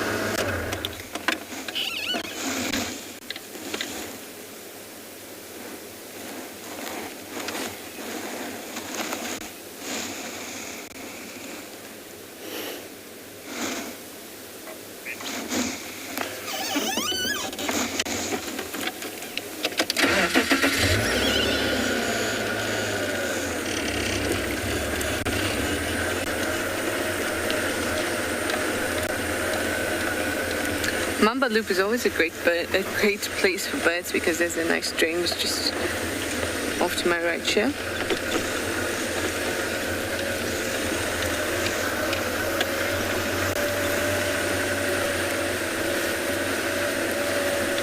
I love when we see lots of little birds together because it sounds so lovely and they have really high-pitched calls most of the time.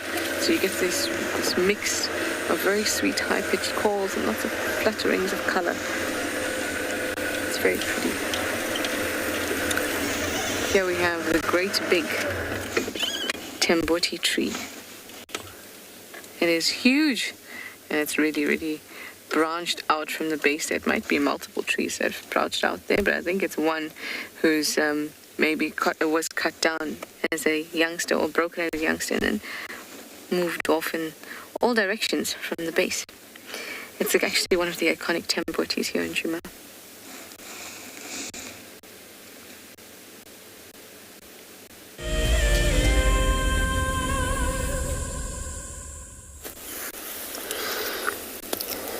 So now she flipped over. And that's why I waited a little bit here. Hoping that she may show an interest of getting it to move.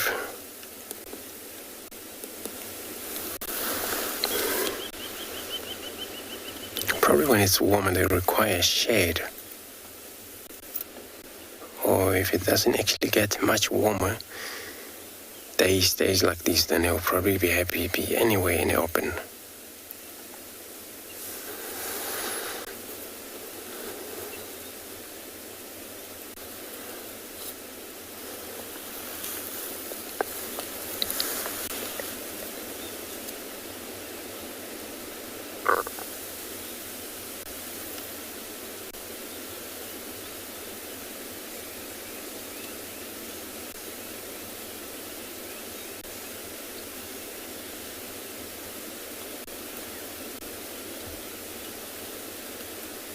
Beautiful footprint, which can be around 12 centimeters.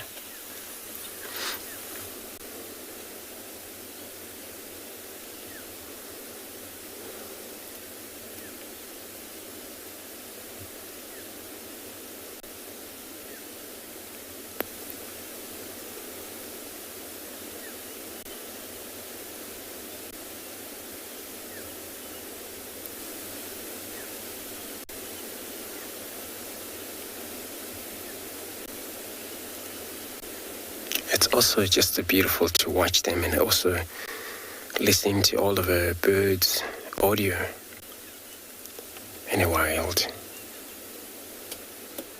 So makes me stay here a little bit longer than thought I'm gonna go.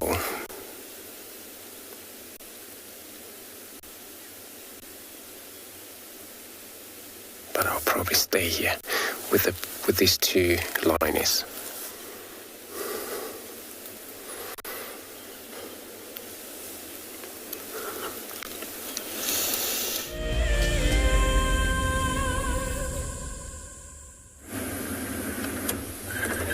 So just bear with us. We've just located found a herd of elephants.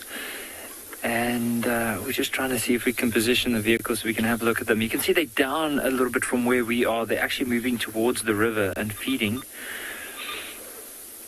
Just trying to see behind us. There might be another elephant. But I'll just keep a good lookout on that one. Have a look here.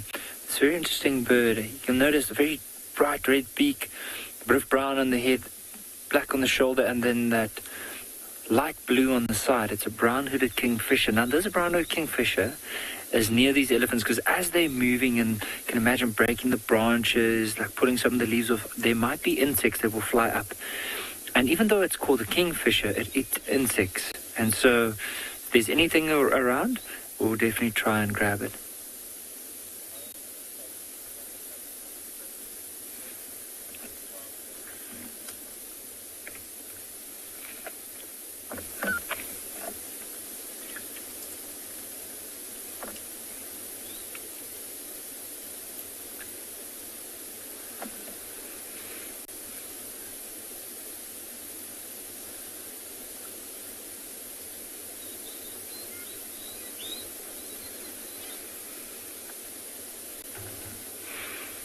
There's even a fork-tailed drongo at the back as well. Now, I just want to see, as I mentioned earlier on, there are a few elephants behind us. I just want to make sure that we don't end up between, like, the herd.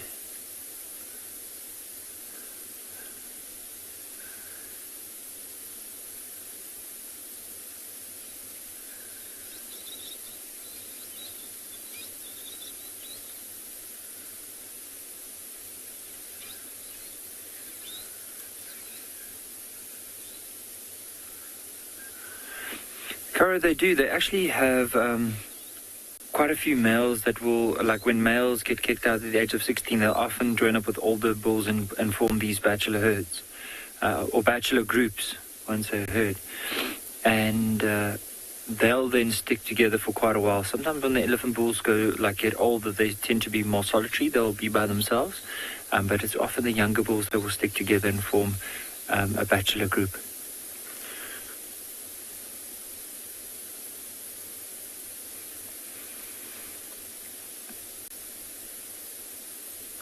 There might be another glimpse of some elephants behind us, but let's just have a look at how this one is feeding. You can see, like, hasn't really stopped the way that this one is just grabbing, looked like a bit of grass initially, and now it's feeding off one of the trees there, probably trying to strip the bark off.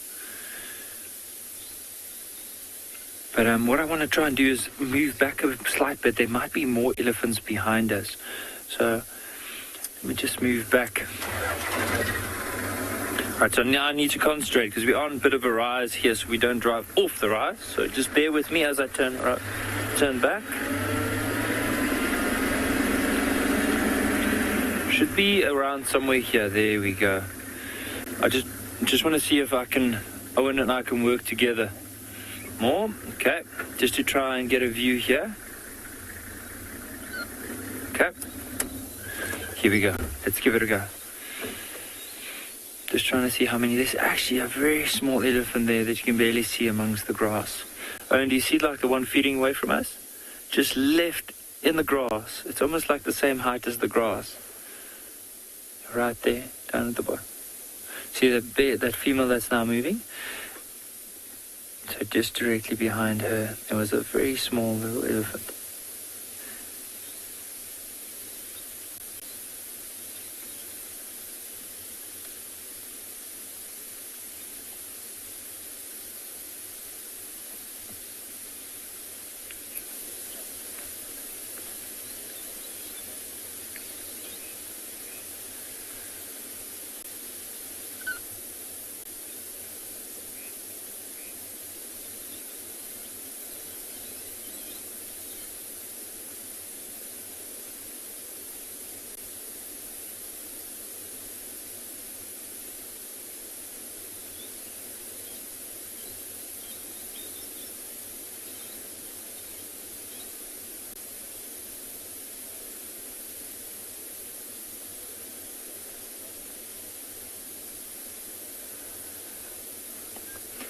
Are very relaxed, these elephants, and it's just such a nice scene. I mean, if you look at most of them, what elephants behave in general, like often this time of the morning, late into the morning, maybe early afternoon, they'll be feeding before they head down to the water. I mean, the river's not too far from here, and mainly there's so much actually happening. You can see this one here, how it's using the trunk to carefully pick some of those leaves off, where the others are just stripping like quite a big load of leaves off. The others are just feeding, and so like using feeding off the grass in some of the areas here. So it's a lot that we're seeing now. Is just how the elephants are feeding. It's just amazing just to sit and just watch and see how they use those trunks, the tusks, the way they use their forward to push some of the bigger trees out of the way to actually get to some of the leaves.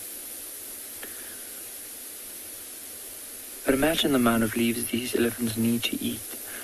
I mean, like this elephant that we're looking at now, like if you look at the size of those tusks in the base of the trunk, see where, like basically between that space between the two tusks, it's quite a young elephant. But still, this elephant will need to eat close to at least 100 kilograms of food a day. I mean, that's close to 200 pounds of food a day just to sustain that body.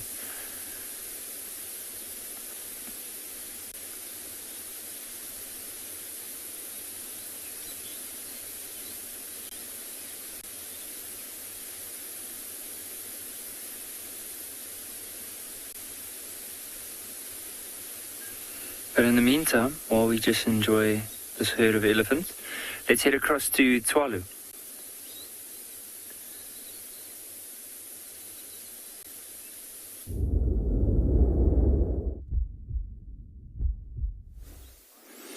Welcome back to Tswalu Kalahari, and look at what we've got here. Some meerkats just getting out of the barrow system in the morning, catching that light, and it's very, very important for them to be doing what they are doing now, just catching a bit of warmth.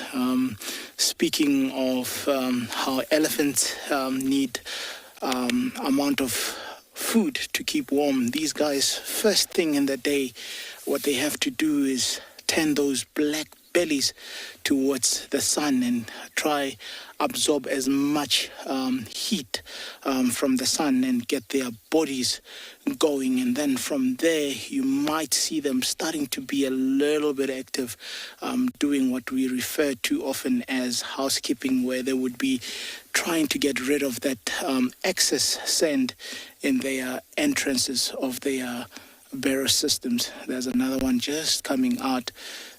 Slowly you'll see a lot of them slowly coming out. This is the horses, by the way, and the horses is one of our habituated meerkat colonies. And when I say habituated meerkat colonies, we habituate them in the sense that we do not feed, we do not touch, we do not change behavior. It's just a matter of them getting used to human presence.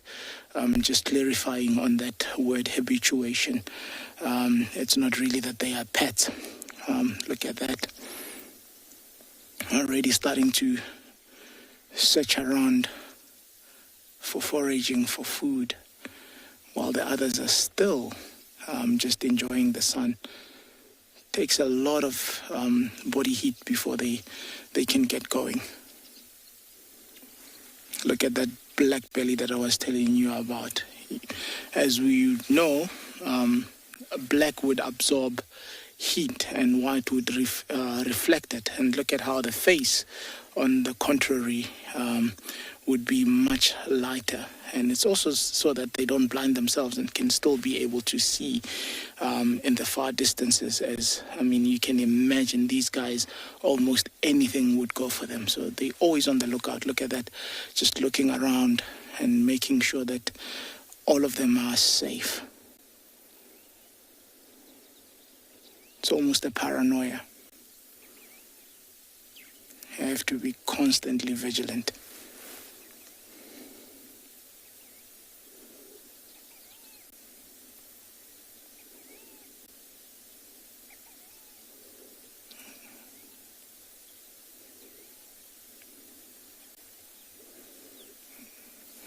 There's a bit of activity starting. So like I said, today is not the coldest of days for Kalahari winter. So that's why these guys are not taking too long to actually get going. Look at that. Very active, very fast. That's the digging I was telling you about. Look at how much sand one scoop picks out. A lot of sand. And also very interesting. Think about this digging that they are doing. It's very important for an ecosystem like this, where these barrows would be able to aerate the sand. And a very important thing for the sand to be aerated with regards to germination of new seeds and so on.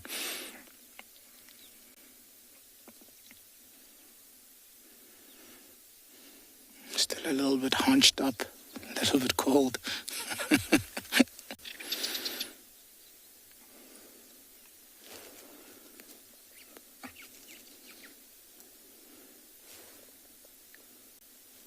See how they also puff their hair when they are hunched up like that.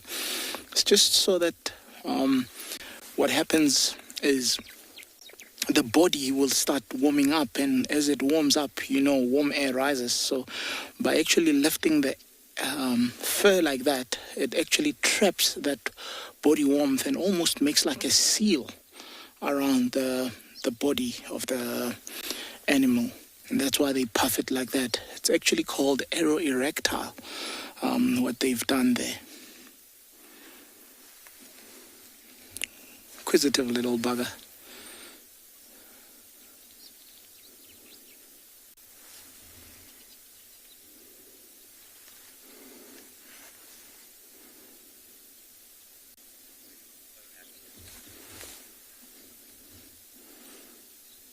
These guys just make it so, I often come and just spend time with these guys and just enjoy them. And over time, you could almost give them personas. You can, each of the three groups that we have that are habituated have different personas and personalities. And it's just interesting bouncing from the one colony to the other. And the things you start seeing and learning from the different groups. It's just amazing.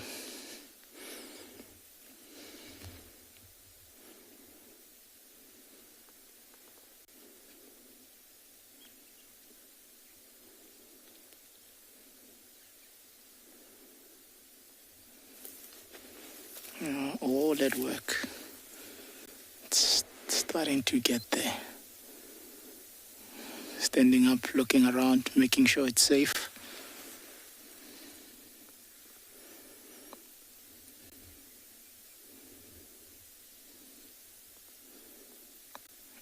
Almost doing a 360. They'll look side to side, even look up, see if there's any aerial threat. We're going to be still sticking around with them while we send you over to another very beautiful place. Enjoy.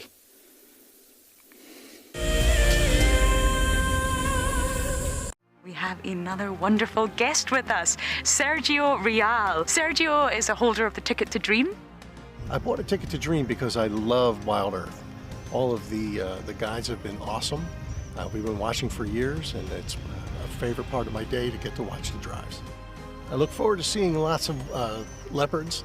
If you want to go on safari with a WildEarth guide, whilst honing your bush knowledge and of course featuring in one of our shows, then head over to our website.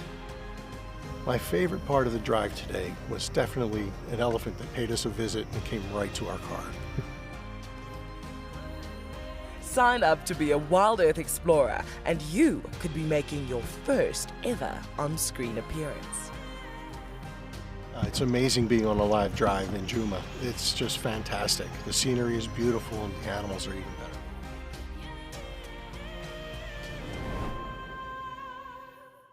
Hi everybody, I'm Tiana, I'm from Johannesburg, and I am one of WildEarth's biggest fans. Been watching for 4 years, DG here from the Ozarks. It's been 4 years for me, and I'm not leaving anytime soon. It's given me a time away from the hassles of the city, and it's given me a connection to a place that has stolen my heart, which is Africa. Last year we lost our son, and now we're just watching WildEarth. Love to all you guys. You are reminding us of the role that we play in nature conservation, each and every one of us. You have reconnected myself to a dream that I had as a child to get involved in nature conservation, and for that I'm really grateful for as well. Thank you, thank you, thank you.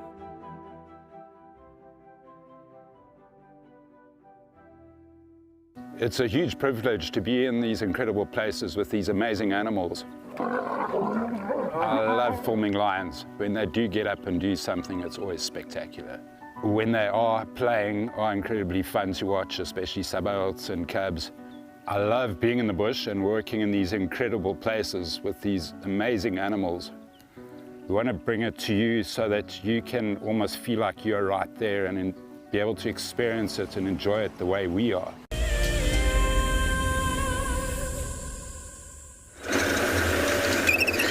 We are almost about to see Buffelsig Dam. I love taking this particular road towards Buffelsig Dam. It's Hippo Pools Road, because as you round the corner, as you'll see, this great big reveal of Buffelsig Dam.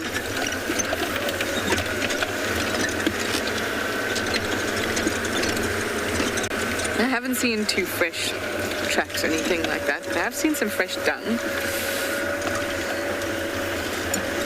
Also not the freshest, so I'm hoping for the best at the dam. It's been a quiet morning, but it's still been wonderful. At least we had the promise of seeing tortoise pans, so that was a bit of excitement.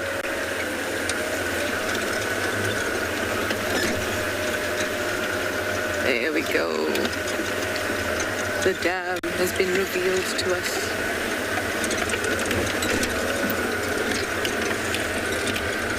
It also doesn't feel when you take the road that you're going to approach a dam because you're not using a drainage. There's no drainage alongside it or anything like that. So it feels like sort of the dams come out of nowhere.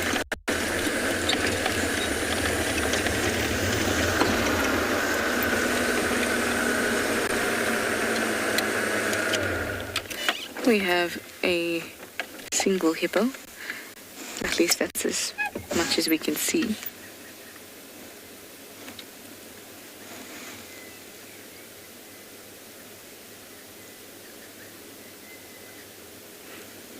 Oh, I see a little grebe too.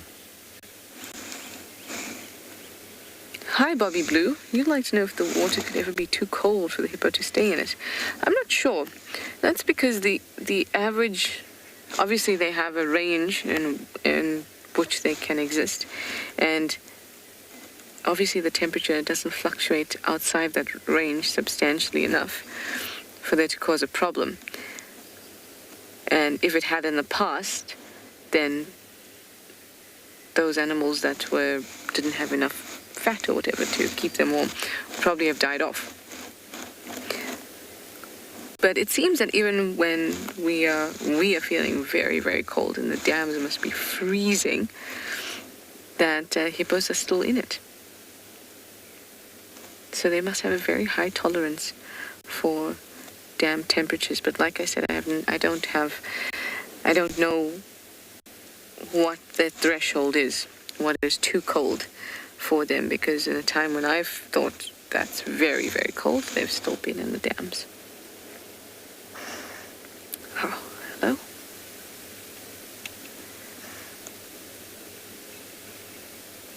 Obviously they do have a good amount of fat on their body, and their skin is thick, not the thickest, but is thick, so that allows them to have some insulation, and also their general body size. Being large animals means that they are retaining more heat, but can actually they can keep the heat, but they're actually not producing as much heat as, say, a baby elephant of the same size. So normally an animal eats about 5 to 10% of their body weight per day, but a hippo eats less than that, 3.5 to 5% of their body weight. And that's because their lifestyle is mostly aquatic. They don't use as many calories to keep themselves working, their body working. So they won't generate as much heat as, say, another animal of the same size. And it's very lovely and peaceful out here, so we might spend a bit of time, and we're going to send you over to Tswalu and those meerkats.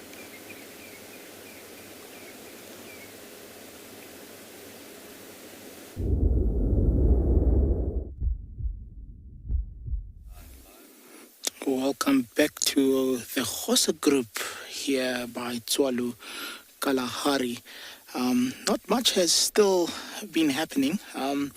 It looks like most of the adults are now out. The youngsters are in and out a little bit, as youngsters would be, a little bit more active than the adults, which you can see there. The adults are still trying to warm themselves up, facing the sun still. Belly out.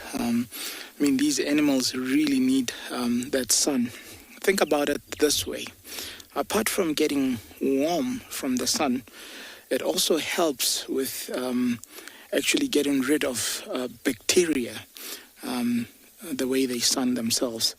You see that sometimes even tanning away and also sunning the back coat or lying on the side, sometimes just on the barrel entrances there. So it's not just a matter of heating themselves up, but also a quite hygienic thing for them to be doing.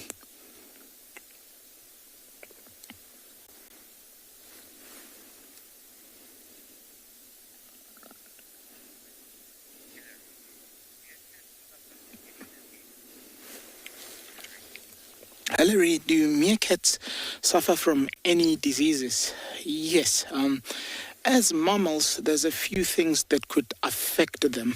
One of the most common or the biggest of the diseases they would get is rabies. And as you would know, rabies would affect the spinal column.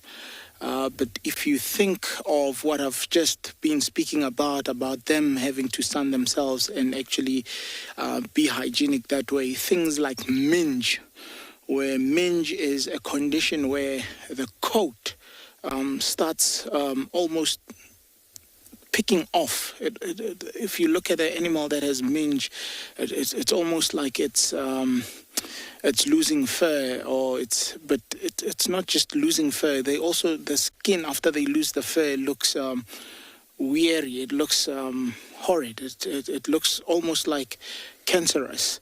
I think that's the best way I can explain it. That the skin doesn't.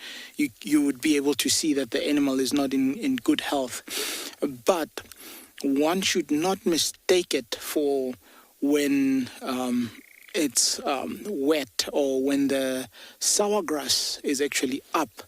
Earlier this year, when you looked at some of the meerkats, they appeared darker. And that would be the sap from the sour grass.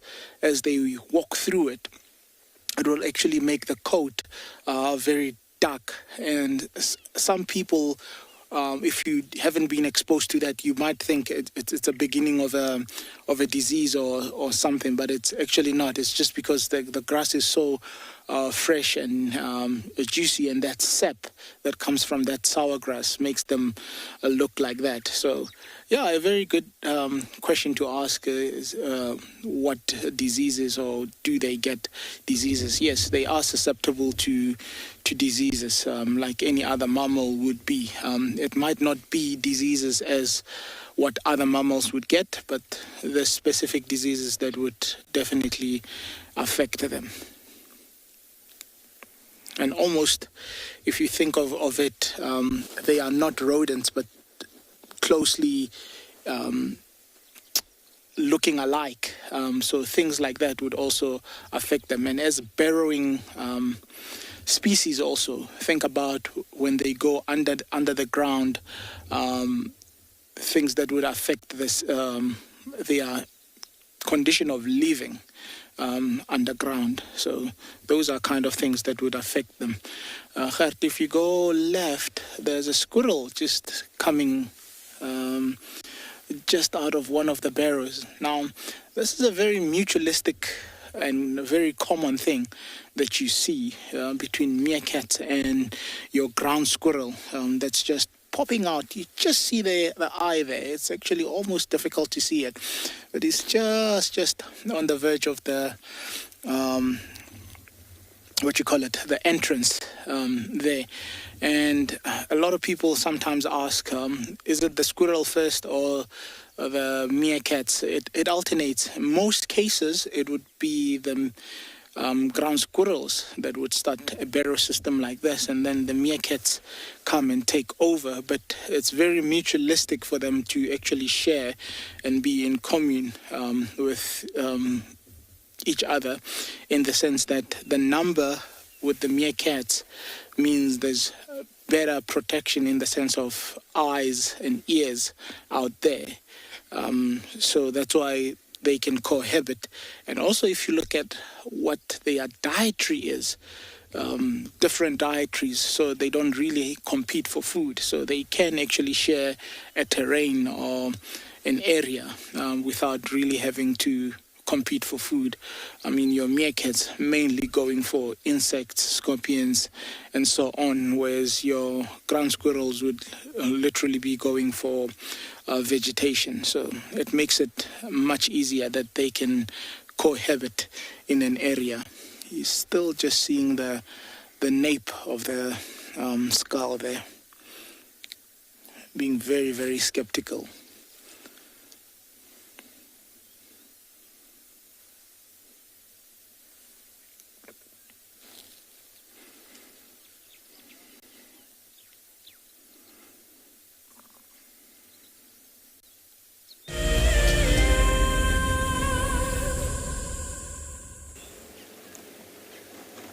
We're just enjoying some quiet moments here at the dam. I'm sure you will appreciate a moment or two of quiet as well. I see a little grebe somewhere just kind of moving around, and you can also watch the hippos and listen to any of the lovely sounds of the birds around us.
It's really, really peaceful out here at the dam, isn't it?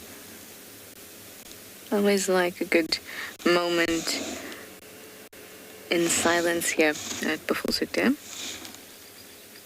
But now we're going to move on.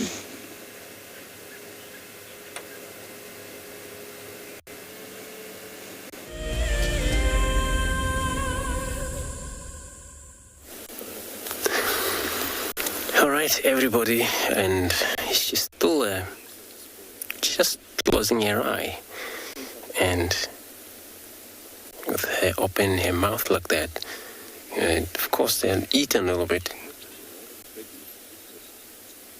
but I think it wasn't maybe a lot enough. Maybe that's why they are separate. Maybe during a hunt, they find themselves away from the bride, and whatever they kill, they probably just eat, and the whole thing is done now. They just take it easy.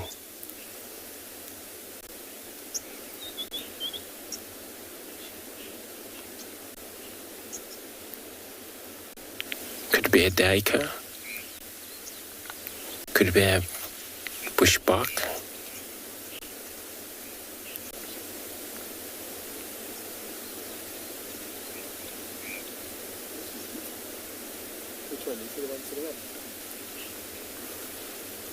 See, she's got a little bit of the flies, and these flies all bothering cats, bothering all animal. They can bite painfully.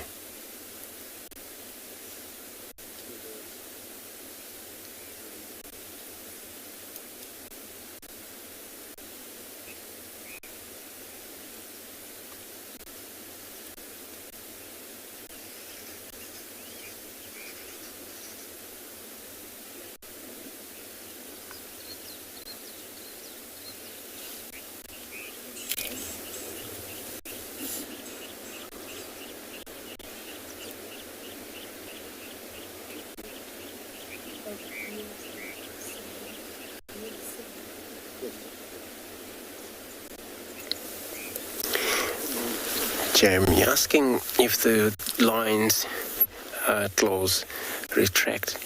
So, yeah, they are only out when the animals want to use them or grab something. Otherwise, they will be attacking back by very strong muscles able to do that.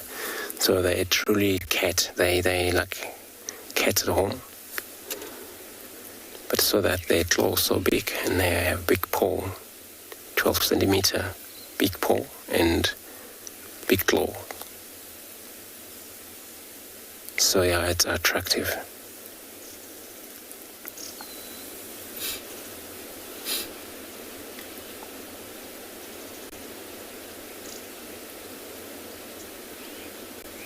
And they won't use them for a digging ground.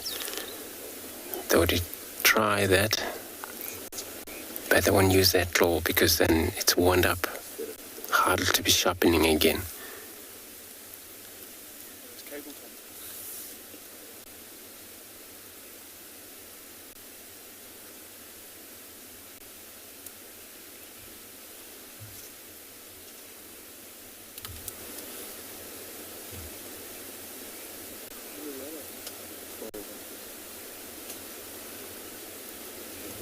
There's the other one that she's still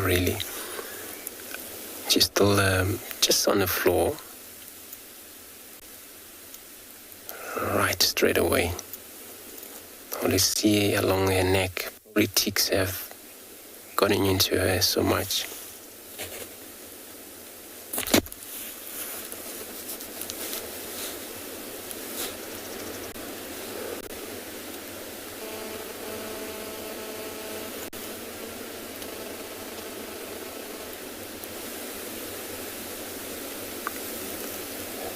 But they would probably groom each other. There's elo grooming.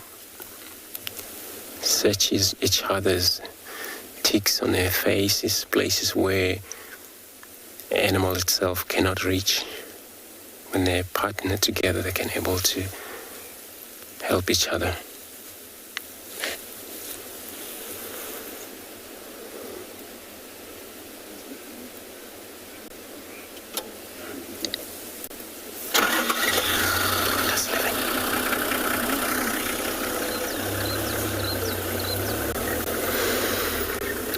So I'm gonna stay here, but if they just can't lie down, I'm gonna go look for something else, and I'm gonna be sending you across to Tswalu with their Meerkat.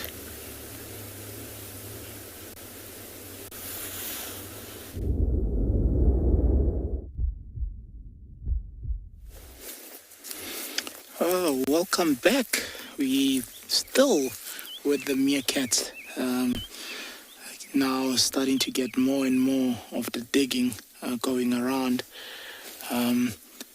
Let's see, just to the, yeah, looks like he spotted something. Don't know what he's seeing.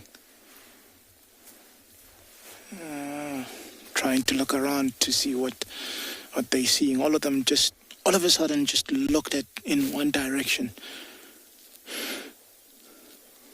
I mean, that just shows you how exquisite the eyesight is. Yeah, there's at least 4 of them looking in the same direction.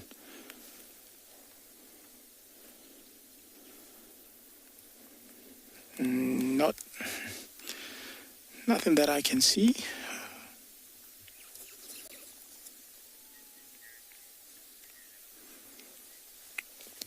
Benson, would meerkats defend their territories from bigger animals? Sure, that's a bit of a tough question. What they would do, say for example, and this is hypothetically speaking, say for example, a jackal was in the area. Now, I mean, jackal is a predator, and they would take them out if they tried fighting. But what these guys would do is then they would have different barrier systems in a terrain. So a terrain could be, or a territory could be up to about 3 square kilometers. And let's say in that 3 square kilometers, they would have 6 barrow systems. Now, what they would try and do if they were molested from the one barrow system by something as big as a jackal or a caracal or something like that, one of the things is either get into a very thick area and avoid that, or if that particular barrow system, like where they are now, is being molested severally and they feel that it's becoming too much, then they might move to the next barrow system, still within their territory. So I don't know if that answers the question of not leaving the terrain, but not fighting for the terrain also. It's just a matter of avoiding danger until it's safe enough to come back to that particular barrow system. I mean, at times you see them almost abandoning one barrow. Look at that interaction. Meerkat and squirrel there. There was a bit of a, look at that. Just being a bully. Not that they'll fight and kill each other, but it's interesting to see the interactions between the two species. But again, back to what I was saying. So sometimes you do see them almost abandoning a barrow system for a while, or not using it for a while, and then all of a sudden something triggers that, and they would go inspect that barrow system, clean it out, spend a few days or a night there, and come back to the other barrows. So yes, they will move around and use different barrow systems, and obviously it also has to do with proximity to food and availability of food with the barrow system that they would be using at that given time. Now look at that squirrel, as I was telling you, that they would eat the vegetation, and look at exactly what he's doing there. Just digging for the little roots. It's obviously our winter time now, and it's getting a little bit dry and drier. So the roots would be one of the most nutritious areas of a plant, because remember, all the reserves in energy, that's where they would be stored. So that's why he would literally dig out the root and eat solely almost on the root. There's a Kalahari scrub robin. Listen to that.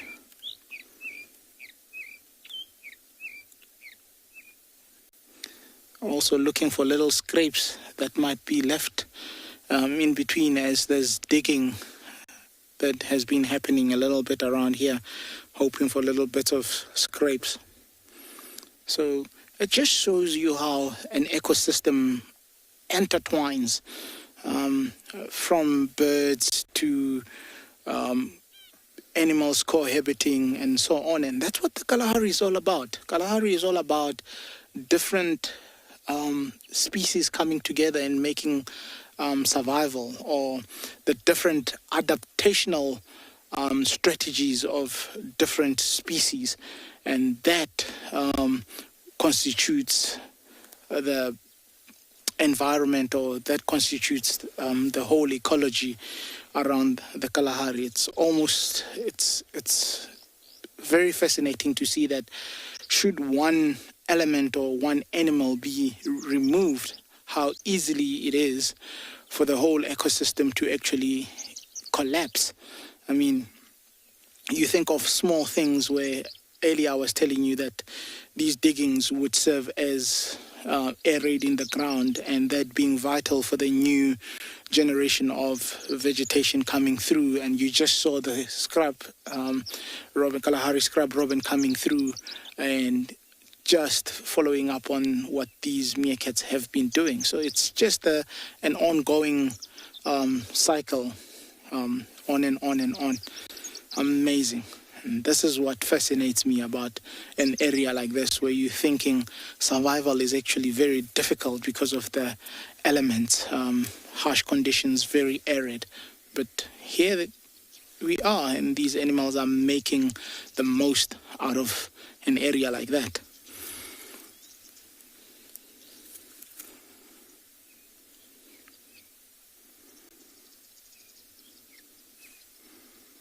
Look at how far they're throwing that sand.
The Mara Triangle is a jewel in the Kenyan conservation crown, and thanks to the dedication of the Mara Conservancy, it thrives as one of Earth's greatest national treasures. We have been experiencing a reduction in the whale snails that we collect on a monthly basis, and this is basically attributed to our intense patrols. Over the years, this courageous team of anti-poachers has reduced poaching to almost zero. Mimi naitwa Stephen Olereso. Nimefanya kazi miaka 16 sasa. Kuanzia mwaka 2002. Hao wanadamu ni wenye utua sana sana inaogofya ni wale wenye wanaenda kama ndovu. Wanatumia kama bunduki. Sasa hiyo ndio huwa inakuanga hatari sana sana kwa sisi. As a result of the global pandemic and the massive reduction in tourist revenue, the Mara Triangle is facing a financial crisis. They need your help if they are to continue their ability to protect this magical land. My name is Steve, and one of my favorite things at WildEarth is getting questions from you. The type of questions that I really like are those ones that really help us to unpack and understand and really integrate the ecological knowledge and fully appreciate the importance that animals such as these Cape buffalo bring to the ecosystem. If you want to ask a question on WildEarth, you're going to have to register on the website. But once registered, just head on over to the live safari page and enter your question under the live feed. Guys, have a look at what we've got. This is better than my birthday. Look at that. This is the first time that I ever see cubs this small. This is so special. This has officially just become my best sighting of all times. Tune into WildEarth every single day. It's in your nature.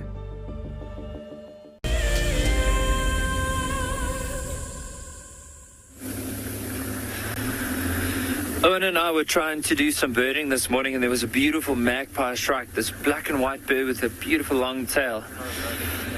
And just as we were about to get the camera on him, he flew off, so now we'll have to try to see if we can get another one.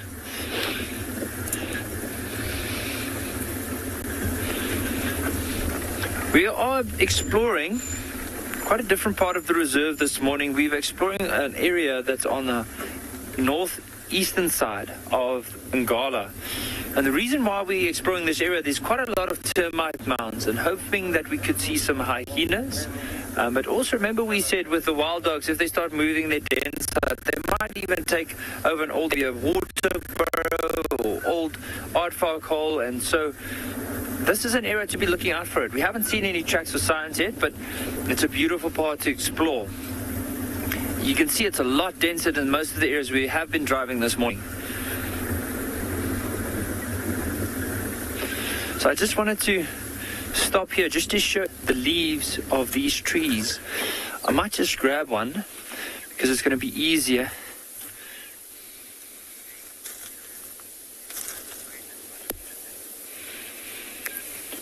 So if you look right over here, let me just lift it up like that. Do you notice this leaf? It looks like it has two wings on it. And most of the area that we're driving here, there's a lot of trees called mpani trees. Now, this mpani leaf, now mpani, the word is actually the Shona word for butterfly. Now, if you look at the shape of the leaves, it does look like the wings of a butterfly. Directly translated, it means the butterfly tree. And so most of the trees we found in this area palm trees, and you can actually see them like from all the trees that we're driving past. They're probably still the ones that are the greenest in this area.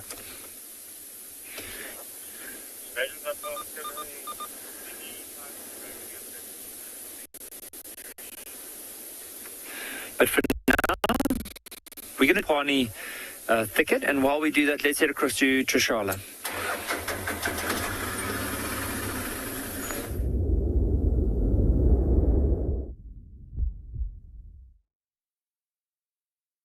Carrying on and seeing what else we can find for a while now. It's been quite quiet, but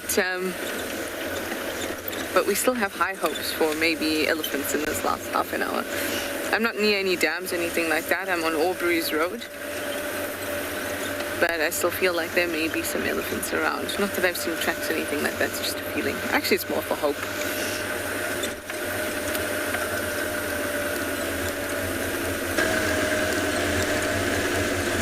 I love how full the area feels when they're around. When we have sightings with elephants, one elephant you also get that feeling, but with a herd, everything feels so full and warm. It might also be a result of their constant communication that is filling the air around me, even though I can't perceive it as sound. That might add to that feeling of fullness when they're around. But I do like it very much. Just saw a dwarf mongoose that was appeared not to be happy to see me. The grass is so long here that it's so difficult to even see them if they pop out. They're somewhere here. But I can hear them scurrying around. Can you hear that?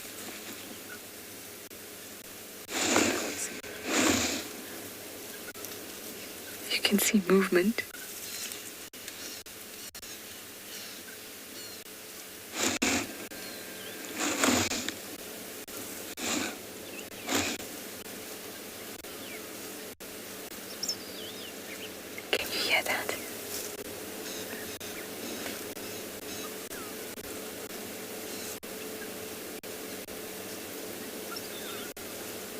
We just had it do its call and high-pitched whistle.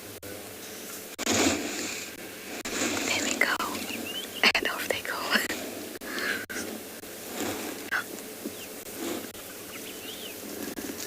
I can hardly see a thing, but I can see the grass moving and hear the sound of the dry grass crunching as they move around it.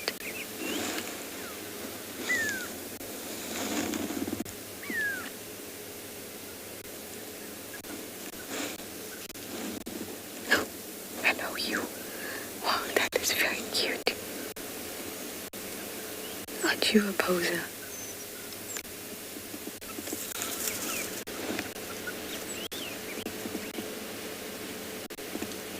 That's a proper pose, that is. That's great.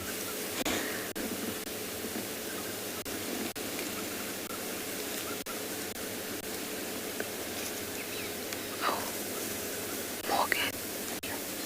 I'm gonna move you over. If you can see this tree branch, there's a bird with a bright red, orangey, small bird. Oh, off it flies, never mind. It was the green-winged patilia. I really love those birds. These dwarf mongoose are really making quite a racket as they move through the grass here.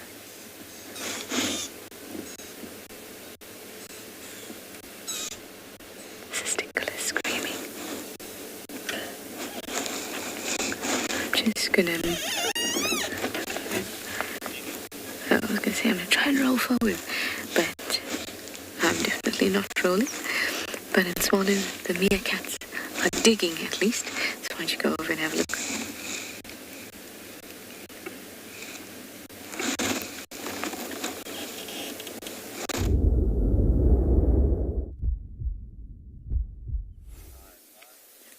Look at that, starting to get a little bit cuddly there.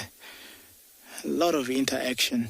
And that's quite also very important for them to be as tactile as those two that we are seeing now.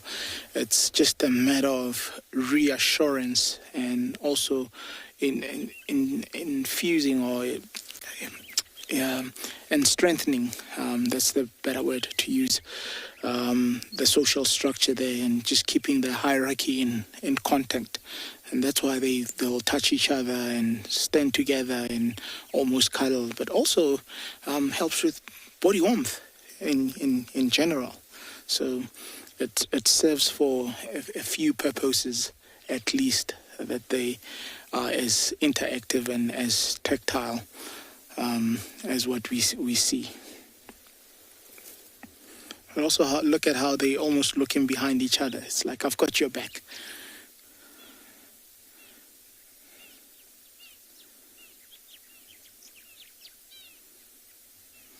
Beautiful. It's almost like they're having a conversation. Hemi, do meerkats share food with each other? Definitely. You see it more often when there's pups or youngsters. Now, as one would know, the very common social structure is an alpha male, alpha female, with all the subordinates helping to raise the young. Now, what happens is when there's several adults in a colony like this, what would happen is when the alpha female has given birth, almost each individual that is an adult and can forage would take that responsibility of looking after one pup each, and they'll almost have their favorite. So you'll see them as they start foraging, or at the time where those pups are old enough to start following and mimicking the adults. As they forage, they'll actually teach them everything they know about how to go foraging, and in the time that they also doing that, they would actually be finding food for them and feeding them. And that's how the youngsters would actually survive and also learn how to survive. It's by actually staying very close to one of the adults, mimicking what the adult is doing, and just learning as they go about. And sometimes it takes a bit of a time before they grasp it, especially the digging, because they have to actually listen under the ground as to what is happening, if there's any insect movement and stuff like that, and dig precisely to where they are hearing. So it's a very good question that you asked. Do they share food? Yes. And what you sometimes actually see is when these adults would find something that is more of a delicacy, then they would have it rather than give it to the youngster and give everything else or anything else to the youngster. If it's a small little worm or something like that, they might just give it to the youngster because it might not be as tasty as what, for example, a scorpion would be. And if you stick around and watch them closely, that's almost what they would do. So in my assumption is something like a scorpion would be more scrumptious and more rewarding or more delicious, and hence they would do such. So it's just those kind of things. And also sometimes what they would do is for the youngsters to actually know how to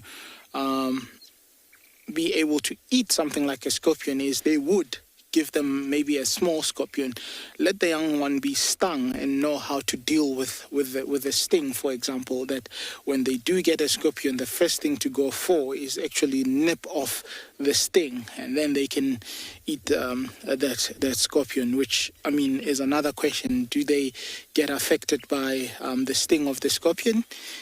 In a way, yes.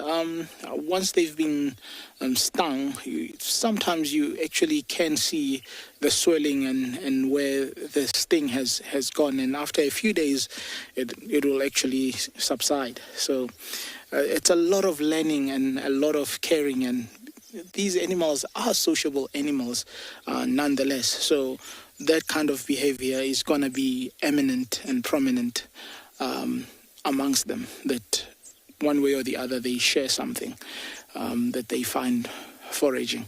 And that's how they thrive. And it just makes it a communal thing that they all survive. So, holding that thought, we'll still be with the meerkats, and we'll send you over to another beautiful location.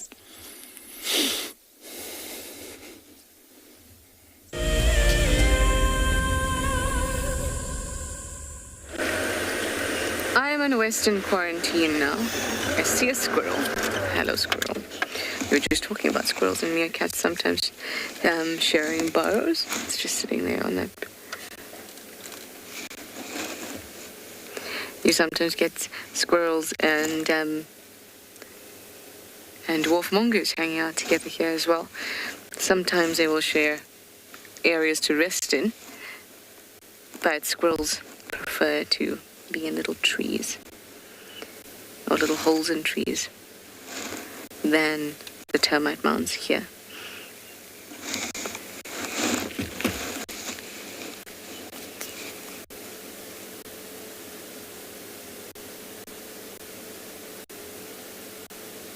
Oh, she's very sweet with their little faces. Now, I know that there's some. I love when they go about foraging. It's so, it's such a like a stop-start motion. They start moving a little bit and then stop suddenly.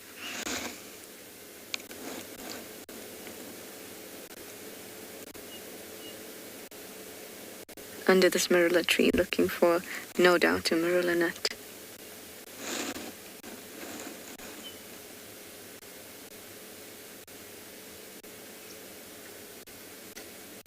Off her tail slinks behind that bush. I know that there might be some dwarf mongoose a little further on. Oh, let me see if I can see them with my binoculars.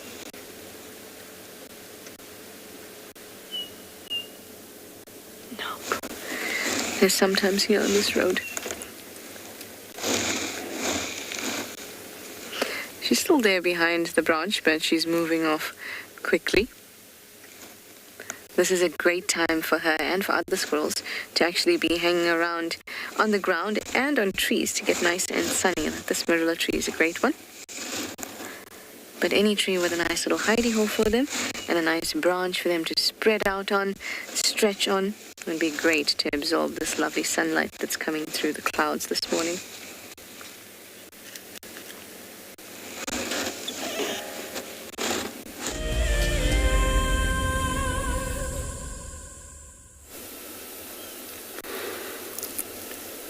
Everybody, we have left the two female lions since they're just looks like they're gonna lie down there, I think, if they haven't moved.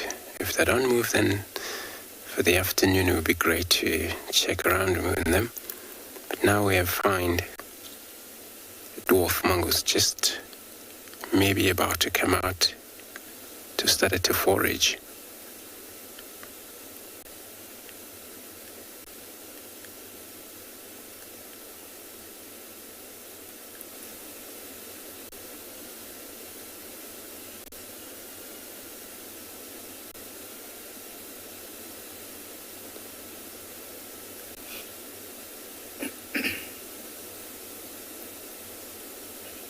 But first, they gotta be stationary, check around. It's for their own safety. Mainly, they will be killed by a bird of prey.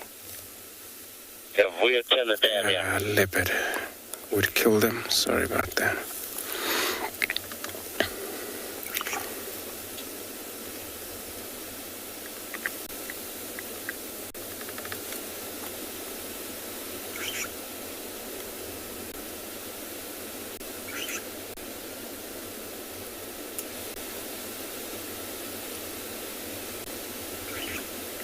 But they're very good, and they're actually capable of fighting snake a lot of time.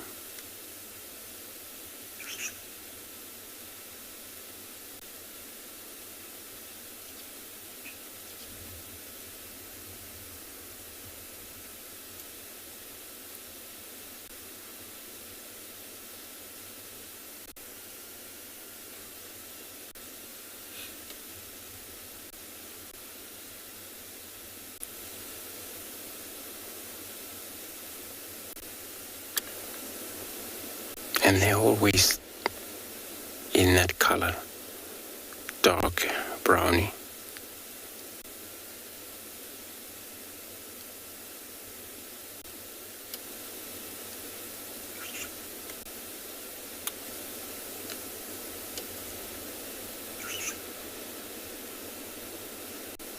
And they congregate, be in a group, it's all idea. Which out here, there's also another species called a banded mongoose. Those also congregate. You see them in a number of them in a group.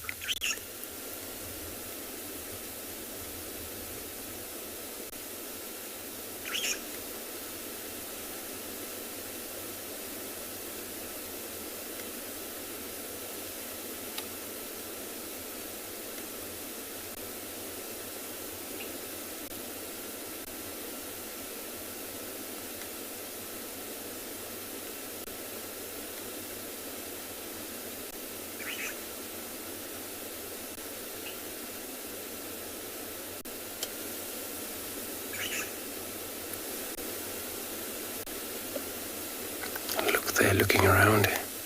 Don't know what they heard. So, Kimberly asking that it's not too early for them to start to come out.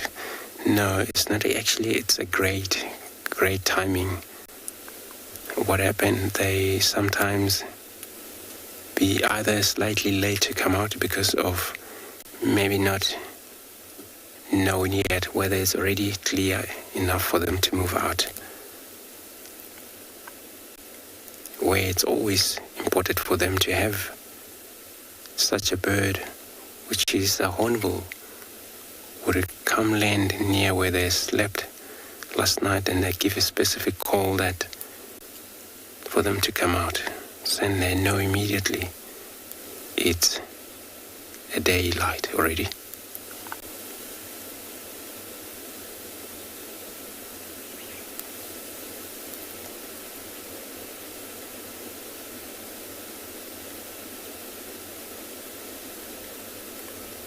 But yeah, it's not actually too late because it's starting to warm up. That's what they need. First, they have to warm up.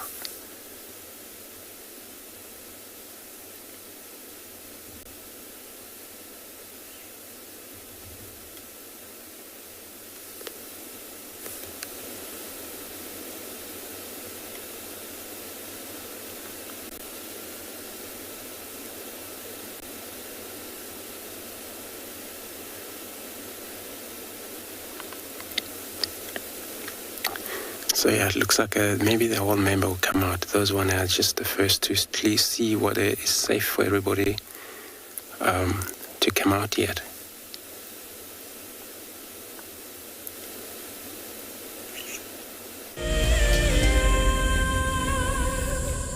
The annual Safari Guide of the Year competition aims to create awareness for those men and women who dedicate their lives to tourism and wildlife. This year's event will be held at Marataba, a breathtaking privately managed section of the Meerkat National Park in South Africa's Limpopo province. In celebration of this, WildEarth and Marataba Luxury Lodges are offering all explorers a chance to win a 3-night stay at Marataba Safari Lodge for you and a friend. In addition to a spectacular land-based safari, Marataba Luxury Lodges offer an opportunity for guests to cruise peacefully along the Matlabas River, watching the animals as they drink and wallow. The lodge offers you a chance to lie by the pool or enjoy a spa treatment, and one night could be spent sleeping out under the stars in a luxurious treehouse. Sign up to be a WildEarth explorer before the 30th of June, and it could be you heading off on a long-awaited getaway. WildEarth Explorers. It's in your nature. The Endangered Wildlife Trust fights at the forefront of conservation, across the vast Karoo and sweeping grasslands, in remote pockets of forest, along road networks, across African skies, and in communities to conserve our wildlife and wild spaces. Help us to protect forever, together. Donate now at ewt.org.za. Hi everyone, my name's Daniel Fisher and I'm going to be your guide this afternoon. I'm looking really forward to taking you through and showing you all the beautiful places here at andBeyond in Ngala. If you have any questions, please register on our website. Once registered, go to the live page feed and post your questions underneath the live feed. Join me on my next safari through andBeyond in Ngala on WildEarth. Send me live questions through the WildEarth website and I'll answer them live from the African bush. Look at this, the little one is up and about. Certainly hasn't had enough milk at this age. No amount of milk is enough. Oh, corky. Too sweet. Oh, look at this.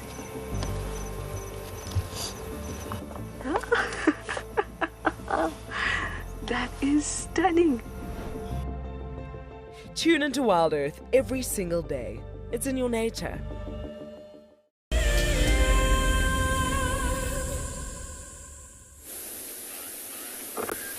We just found this pretty spectacular kudu bull. You'll see now when he turns around how long his horns are. You can see there's a few impala in front of him. Now, there was a female that we eventually focused on, and as soon as she moved away, we thought, oh, we're not going to get a view. And the next moment, this big male came out. So let's just have a look. If we can't get a better view, we'll try and move the vehicle slightly. But you can see the female that we were looking at earlier is just behind him. Look at that. Such a majestic animal.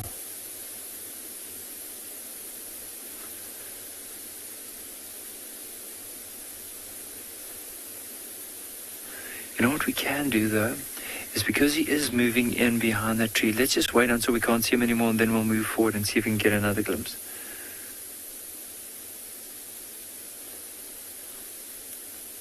Alright, he's just moved there. Let's slowly creep forward. Imagine if we can get another view of this kudu. And you know what? Often with kudu, you don't really see them in the open like this. And when you do see them, and you get too close, they just dart into the bush for some cover. Let's try. He's now moving in behind this tree, but let me stop like this. Maybe he'll feed off one or two trees there and then start heading to where the females are.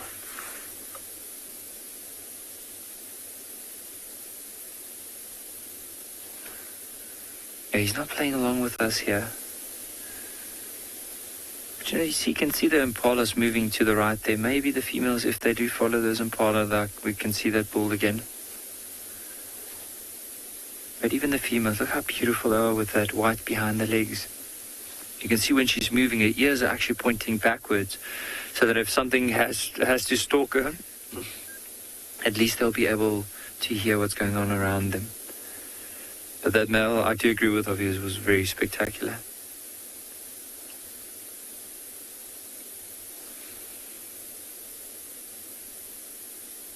Alright, let's try to see if we can get another glimpse of them. As I mentioned, I don't want to drive in quickly and then give them a fright. I'm just going to slowly move forward and see if we can get another glimpse. Hopefully.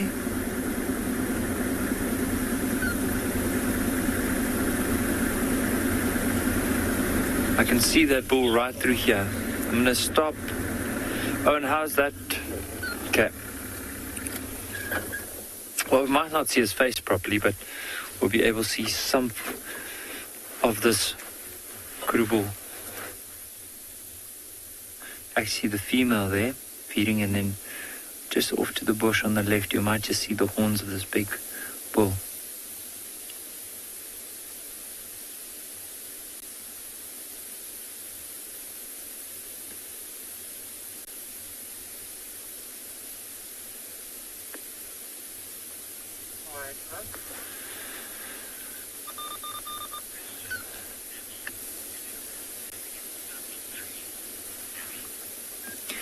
Sammy, there is always a possibility that it could happen, but most of the time when they run away, so let's say if there's in danger, they actually fold, they pick up their head and the horns actually fold over the body, so that it doesn't actually grip against anything as they dive through the bush. So I haven't ever seen a kudu getting stuck, but I mean there's always a chance, like if he wedges his horn somewhere as he's feeding, that he could possibly get stuck, but I think it's very unlikely.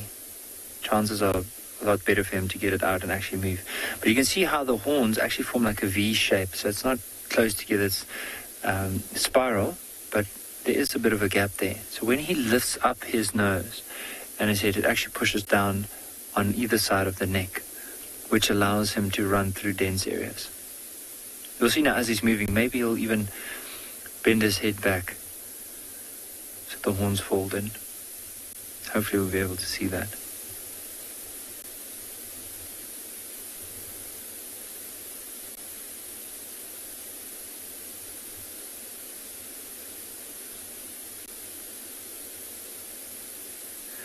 Yeah, he's moving to quite a dense area at the back. But for now, we're going to enjoy this for a little while longer. But let's head to a lot smaller animal, the Meerkat at Tswalu.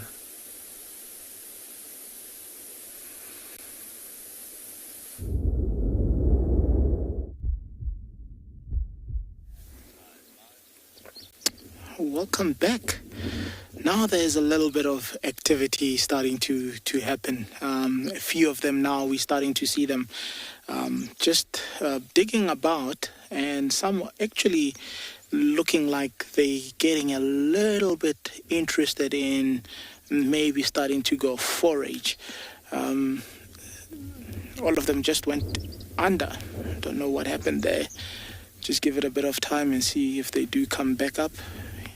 It was all of a sudden that they all went up, down, without much of communication even. So it must have picked up something there. There's more of that entrance cleaning. Obviously, the wind would push a lot of the sand that they dig out back in. And that's why these mornings are spent digging as much as what we are seeing now. Interesting that there's in and outs, but what I've also noticed is the wind has picked up a little bit, and there's only one left outside. All of them now, with the picking of wind, obviously it makes it a little bit nippy outside. All of them have suddenly gone down. So it just shows you how susceptible they can be to the cold temperatures. Just that gust of wind, I think that's what has sent all of them down again. Interesting. I mean, you would think this time of the day they would be already heated up, but that cold breeze just sent all of them back down. He's still making sure that it's still safe outside. It is definitely warming up, so I don't think that's it for them to go down. They'll come back up, just waiting for the breeze to bypass. I've actually read somewhere and had a confirmation that just from shivering, they can actually lose a percentage of their body mass. So that's why they have to be, there we go, coming back up again. I mean, that's why they have to be so conservative of what happens with their energy levels.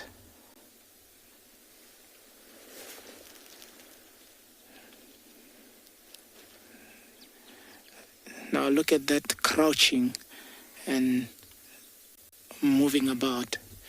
That to me says definitely now we're starting to look for food. But yeah, on that note, we're going to be saying a very good bye to everybody for the morning. Thank you to head office. Thank you to Jared, and join us at 2:30 Central African time.